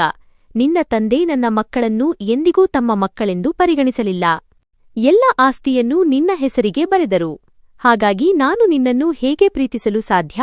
ಇದನ್ನು ಕೇಳಿದ ತಕ್ಷಣ ನಾನು ಆಶ್ಚರ್ಯದಿಂದ ಅಮ್ಮನನ್ನು ನೋಡತೊಡಗಿದೆ, ಏಕೆಂದರೆ ನಾನು ಅವರನ್ನು ನನ್ನ ಸ್ವಂತ ತಾಯಿ ಎಂದು ನಂಬಿದ್ದೆ. ಆದರೆ ಅವರು ನನ್ನ ಮಲತಾಯಿ ಆಗಿದ್ದರು. ಅಷ್ಟೇ ಅಲ್ಲ, ಅವರು ಮತ್ತು ನನ್ನ ಒಡಹುಟ್ಟಿದವರಾದ ದಿವ್ಯಾಂಶ ಮತ್ತು ಅಂಜಲಿ ನನ್ನ ತಂದೆಯ ಆಸ್ತಿಯಲ್ಲಿ ನನಗಿಂತ ಹೆಚ್ಚು ಮಜಾ ಮಾಡಿದರು. ಆದರೆ ಈಗ ನಾನು ಎಷ್ಟೊಂದು ನೋವಿನಲ್ಲಿದ್ದೆನೆಂದರೆ ನಾನು ಒಂದು ನಿಮಿಷವೂ ಅಮ್ಮನ ಹತ್ತಿರ ನಿಲ್ಲಲು ಬಯಸಲಿಲ್ಲ. ಅದಕ್ಕೆ ಸುಮ್ಮನೆ ನನ್ನ ಕೋಣೆಗೆ ಹೋದೆ ಮತ್ತು ಆ ಸ್ವಾರ್ಥಿ ಜನರ ಪ್ರೀತಿಯನ್ನು ನನ್ನ ಹೃದಯದಿಂದ ತೆಗೆದುಹಾಕಿದೆ. ನಂತರ ನಾನು ಕರಿಷ್ಮಾ ಬಳಿ ಹೋಗಿ ಅವಳನ್ನು ಕೇಳಿದೆ, ಕರಿಷ್ಮಾ, ನೀನು ಹೇಳು, ನನ್ನ ಜೊತೆ ಇರಲು ಬಯಸುತ್ತೀಯಾ ಅಥವಾ ನನ್ನ ತಮ್ಮ ದಿವ್ಯಾಂಶನ ಜೊತೆಯಾ? ನೀನು ಹೇಳಿದರೆ ನಾನು ನಿನಗೆ ವಿಚ್ಛೇದನ ನೀಡುತ್ತೇನೆ. ಆಗ ಕರಿಷ್ಮಾ ಹೇಳಿದಳು, ನಾನು ನಿನ್ನ ಜೊತೆಯೇ ಇರಬೇಕು. ಹೇಗಿದ್ದರೂ ಅವಳು ಮುಗ್ಧ ಹುಡುಗಿ. ಅವಳಿಗೆ ಕೇವಲ ಆಸರೆಯ ಅಗತ್ಯವಿತ್ತು. ಆ ಕಷ್ಟದ ಸಮಯದಲ್ಲಿ ಅವಳು ಅಮ್ಮನ ಮಾತುಗಳಿಂದ ಹೆದರುತ್ತಿದ್ದಳು. ಏಕೆಂದರೆ ಅಮ್ಮ ನನ್ನ ಬಗ್ಗೆ ಅವಳ ತಲೆಯಲ್ಲಿ ಕೆಟ್ಟ ಭಾವನೆಯನ್ನು ತುಂಬಿದ್ದರು. ಆದರೆ ಈಗ ಅವಳು ಸ್ವತಃ ನನ್ನೊಂದಿಗೆ ಇರಲು ಬಯಸಿದಾಗ ನಾನು ಕರಿಷ್ಮಾಳನ್ನು ಕರೆದುಕೊಂಡು ಬೇರೆ ಮನೆಗೆ ಶಿಫ್ಟ್ ಆದೆ. ಆದರೂ ಇಂದಿಗೂ ನಾನು ನನ್ನ ತಂಗಿ ಅಂಜಲಿಗಾಗಿ ಖರ್ಚಿಗೆ ಹಣ ಕಳುಹಿಸುತ್ತೇನೆ ಮತ್ತು ಈ ವಿಷಯ ಅವಳು ಮತ್ತು ನಾನು ಮಾತ್ರ ಬಲ್ಲೆವು. ಆದರೆ ನನ್ನ ಹೃದಯದಲ್ಲಿ ಅವರ ಬಗ್ಗೆ ಮತ್ತೆ ಆ ಪ್ರೀತಿ ಚಿಗುರಲಿಲ್ಲ. ಆದ್ದರಿಂದ ಈಗ ನಾನು ಆ ಮಲ ಸಂಬಂಧಿಕರನ್ನು ಎಂದಿಗೂ ಭೇಟಿಯಾಗುವುದಿಲ್ಲ ಮತ್ತು ಯಾರು ಜೀವನವಿಡೀ ನನ್ನನ್ನು ಬಳಸಿಕೊಂಡರೋ ಅವರನ್ನು ಶಾಶ್ವತವಾಗಿ ಬಿಟ್ಟುಬಿಟ್ಟೆ. ಆದರೆ ದೇವರು ಕರಿಷ್ಮಾ ರೂಪದಲ್ಲಿ ನನಗೆ ಸುಂದರವಾದ ಉಡುಗೊರೆಯನ್ನು ನೀಡಿದನು.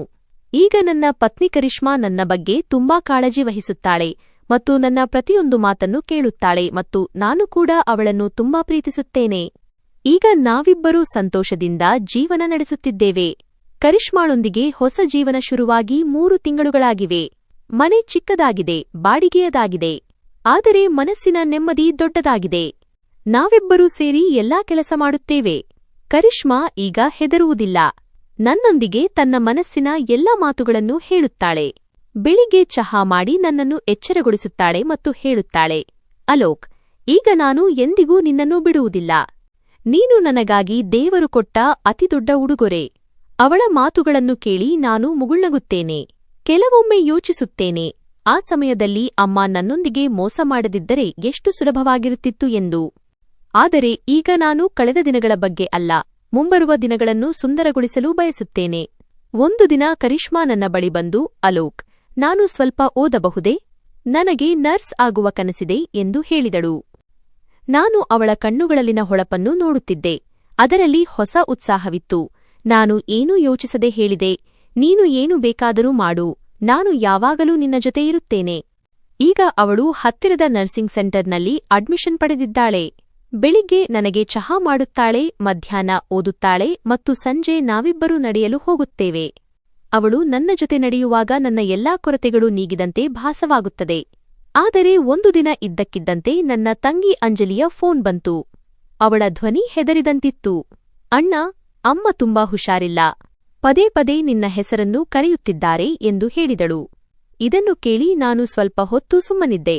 ನಂತರ ಕರಿಷ್ಮಾಳ ಕಡೆ ನೋಡಿದೆ. ಅವಳು ನನ್ನ ಕಣ್ಣುಗಳಲ್ಲಿ ಆ ಪ್ರಶ್ನೆಯನ್ನು ಓದಿ ತಲೆ ಆಡಿಸುತ್ತಾ, ನಡಿ, ಹೋಗಿ ಅಮ್ಮನನ್ನು ಭೇಟಿಯಾಗು. ಕೊನೆಗೂ ಅವರು ನಿನ್ನ ತಾಯಿಯೇ ಅಲ್ವಾ, ಮಲತಾಯಿಯಾಗಿದ್ದರೂ ಸರಿ ಎಂದಳು. ನಾನು ಅಮ್ಮನನ್ನು ಕ್ಷಮಿಸಿರಲಿಲ್ಲ, ಆದರೆ ಭೇಟಿಯಾಗಲು ನಿರ್ಧರಿಸಿದೆ. ನಾನು ಅಲ್ಲಿಗೆ ತಲುಪಿದಾಗ ಅಮ್ಮ ಹಾಸಿಗೆಯ ಮೇಲೆ ಮಲಗಿದ್ದರು. ಅವರು ತುಂಬಾ ದುರ್ಬಲವಾಗಿ ಕಾಣುತ್ತಿದ್ದರು. ನನ್ನನ್ನು ನೋಡಿದ ತಕ್ಷಣ ಅವರ ಕಣ್ಣುಗಳಿಂದ ನೀರು ಹರಿಯತೊಡಗಿತು. ಮೆಲ್ಲನೆ ಹೇಳಿದರು, ಅಲೋಕ್, ನನ್ನನ್ನು ಕ್ಷಮಿಸು. ನಾನು ತುಂಬಾ ತಪ್ಪು ಮಾಡಿದೆ. ನಿನಗೆ ಸೇರಬೇಕಾದ ಹಕ್ಕನ್ನೆಲ್ಲ ನಾನು ಕಸಿದುಕೊಂಡೆ.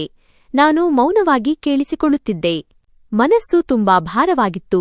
ನಾನು ಅವರ ಕೈ ಹಿಡಿದು ಇಷ್ಟೇ ಹೇಳಿದೆ, ಈಗ ಏನೂ ಮಾತನಾಡಬೇಡ ಅಮ್ಮ. ಸುಮ್ಮನೆ ವಿಶ್ರಾಂತಿ ತೆಗೆದುಕೋ. ಆ ದಿನ ನಾನು ಅಮ್ಮನನ್ನು ಕ್ಷಮಿಸಲಿಲ್ಲ, ಆದರೆ ಮನಸ್ಸಿನಲ್ಲಿದ್ದ ದ್ವೇಷಕ್ಕೆ ಸ್ವಲ್ಪ ನೆಮ್ಮದಿ ಸಿಕ್ಕಿತು. ನಾನು ಮರಳಿ ನನ್ನ ಮನೆಗೆ ಬಂದಾಗ ಕರಿಷ್ಮಾ ಬಾಗಿಲಲ್ಲಿ ನಿಂತಿದ್ದಳು. ನನ್ನನ್ನು ನೋಡಿದ ತಕ್ಷಣ ಈಗ ನೆಮ್ಮದಿ ಸಿಕ್ಕಿತಾ ಎಂದು ಕೇಳಿದಳು. ನಾನು ಅವಳನ್ನು ಅಪ್ಪಿಕೊಂಡು ಹೇಳಿದೆ, ನೆಮ್ಮದಿ ಸಿಕ್ಕಿದ್ದು ನಿನ್ನಿಂದ ಕರಿಷ್ಮಾ. ನೀನು ನನ್ನ ಜೀವನದ ಅತಿದೊಡ್ಡ ಸತ್ಯ, ಉಳಿದಿದ್ದೆಲ್ಲವೂ ಕೇವಲ ಪಾಠವಾಗಿತ್ತು. ಈಗ ನಾವಿಬ್ಬರೂ ನಮ್ಮ ಪುಟ್ಟ ಪ್ರಪಂಚದಲ್ಲಿ ತುಂಬಾ ಸಂತೋಷವಾಗಿದ್ದೇವೆ.